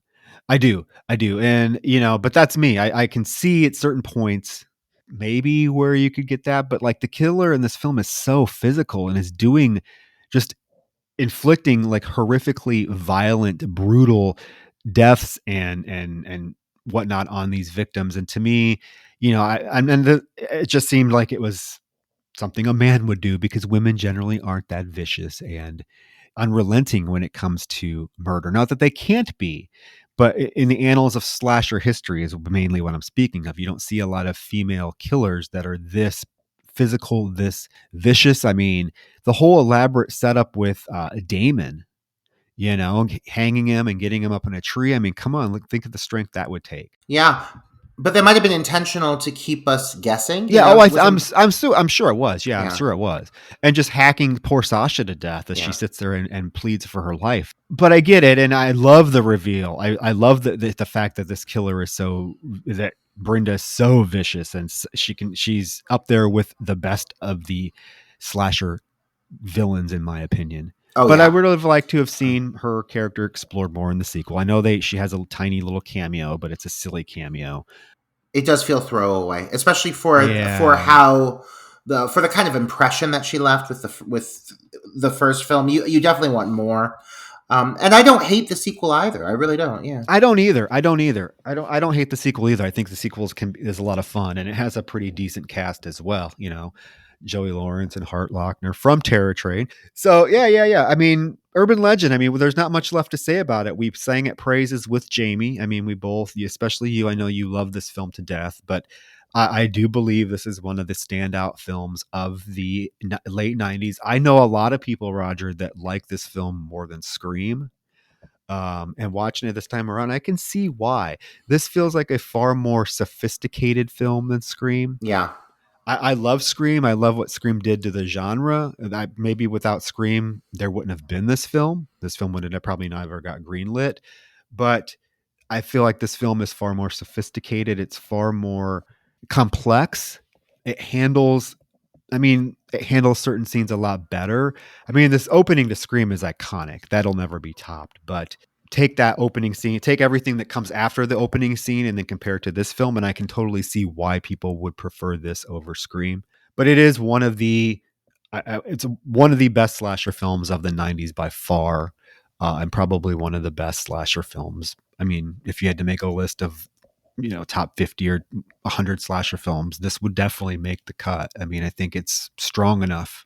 Yeah. Oh, no. I mean, I think it's a combination of a lot of strong playing factors. Great cast. And I did not know that he was so young when he directed this. And that's just even more impressive that he was able to pull off such a beautiful looking film and pull out really good performances from his cast and have an eye for camera work and things like that you wouldn't expect a young first-time director, you know, first time with a feature film backed by a studio to do. You can tell he put a lot of care into this and that he wanted it to be something special, like he said. So winding up here, I just got to say, yeah, I'm just going to leave it at this. Natalie is not as bad as Final Girl as I thought. I'll just leave it at that. Thank you. Oh my God. Yeah. You just used the word sophisticated, and I think that's the perfect term for why this film works for me. It does feel polished and elegant and classier than most of the films of the genre. And I think there's a lot of things that it has playing in its favor. I mean, it has a really strong cast. It has a lot of personality. It weaves the story in a way that never feels forced or unbelievable, and it manages to take you by surprise. And we've seen this story told, the slasher tropes done over and over again. The same basic setup of a group of people being hunted by a mass killer. We've seen it so many times. You always think you know what you're going to get. This still managed to make it feel fresh and surprising, and so definitely one of the best and my personal favorite slasher, because it has just so much character. I will say that because we had such a wonderful interview with Jamie, that Troy and I definitely try to move through this at a slightly faster pace. Just to respect everyone's time frame. Who wants to listen to these two gays talk for 3 hours? We're still coming up on 3 hours though, but just know that is if we move through the movie a little quicker than we normally do. That's why, because we knew we had that hour of interview tacked on to the beginning, which we hope you guys. That was great. I was really happy with some of the information that he was able to share about this film. So I could sing this movie's praises for 5 hours. It's just. Yeah, I mean, I don't think there's anything more we can say. We both are huge fans of this film, and now I'm a huger fan of Jamie Blanks. I cannot wait to see more from him. Hopefully, there will be more from him coming. He hinted at it. I cannot wait to hear what it is, because he has not made a bad feature film, in my opinion. I think his other two films don't get nearly the credit they deserve. It's all about Urban Legend and Valentine, and if those are the only two Jamie Blanks films please check out Storm Warning and Nature. Oh, what's his other one? Nature's Way. I believe. You know what I'm talking about, Roger? I'm not seeing it. No, I'm not familiar with it. I'll have to check it out. Yeah, it has James Caviezel in it. Yeah, I'm a huge fan of the films I've seen by Jamie. I adore, and after talking with him, I want to see all of his work, and I want to see more from him. So I'm very eager to see more from him. Let me correct myself, because so that you guys can look at the film. It's Nature's Grave. Okay. So please check out Storm Warning and Nature's Grave, because even those two films are really well done, and I think you'll like them as horror fans. But yeah, that's Urban Legend, guys. We are so thrilled with this episode. Thank you for sticking with us for almost 3 hours with this. Hopefully the interview was worth it, and then our analysis of the film, our review, kept you entertained. But that is Urban Legend. You don't even know how thrilled both me and Roger are to have had the opportunity to have Jamie on our show, our little independently produced podcast that we record out of a little room in each of our homes. We're not a studio. We don't have a studio. We don't have studio equipment, but we have a passion for doing this, and we hope that comes through with each of our episodes. But to have this opportunity, I would never, my little gay horror loving fan in the 90s would have never imagined that I would be talking to the director of Urban Legend as I sat in the theater and watched it. So, guys, thank you for sticking with us. Again, real quick, we do have the patreon.com/Dark Night of the Podcast, where we have lots of bonus content up so far, and we'll have plenty more. Give us a review on Apple Podcasts, even though 3 hours of your time you might be like, oh God, I can't deal with these guys anymore. But please give us a nice review. And this is only the beginning of things to come. Trust us. We know this. We realize this is big for us, and so it's opening a lot of doors. That's all we're going to say. So we appreciate you. Yeah, very much. And I know our next episode, that's your choice, Troy. The next one, it's gonna be a good one. Yeah, real quick. The next episode, guys, is we're going back to the kind of 80s slasher roots. And this one is an 80s slasher comedy that I know it was put out by a company, Roger, that you are not a huge fan of. But I like this film, and because it's like spring and like spring break time, I wanted to cover a film that kind of dealt with spring break. So we are covering the 1986 film entitled Blood Hook. Have you seen Bloodhook, Roger? Bloodhook. I've never seen Okay, fucking well, you are Bloodhook. going to have a blast with Bloodhook. It is about, well, we're not going to get into it. It's all, I know it's available like on Tubi and all these streaming networks, so give it a watch. I think it was initially released by Troma, although it is not a Troma film. It does not feel like a Troma film at all. It's not cheesy. It's not, it's about a killer stalking a bunch of people on their spring break that are on a walleye fishing tournament in Wisconsin, but the killer's weapon of choice is a fishing pole with a giant lure on it that Oh, wow. Well, that's he unique. hooks people with, and then when he catches them and kills them, he puts them on stringers, and he has like his little dock that he has all his victims on stringers like fish. Oh, wow. Okay. I mean, like that. I'll take it. Fucking Bloodhook. Bring it up. Bloodhook. All right, guys. So busy month. We've had great reviews. It Follows with Wayne Gonzalez. We've had fucking Jamie Blanks. I think that's the pinnacle of my our career right there. But anyway, guys, thank you so much. We know this was a longer episode, but we hope it was worth it. All right. So you guys have a good night, and be sure to check out Bloodhook. Bloodhook. And again, thank you to Jamie Blank. Thank you, Jamie. You've made our gay little hearts so full of just whatever, gratitude, gaiety and gratitude. All right, guys. Good night. Good night.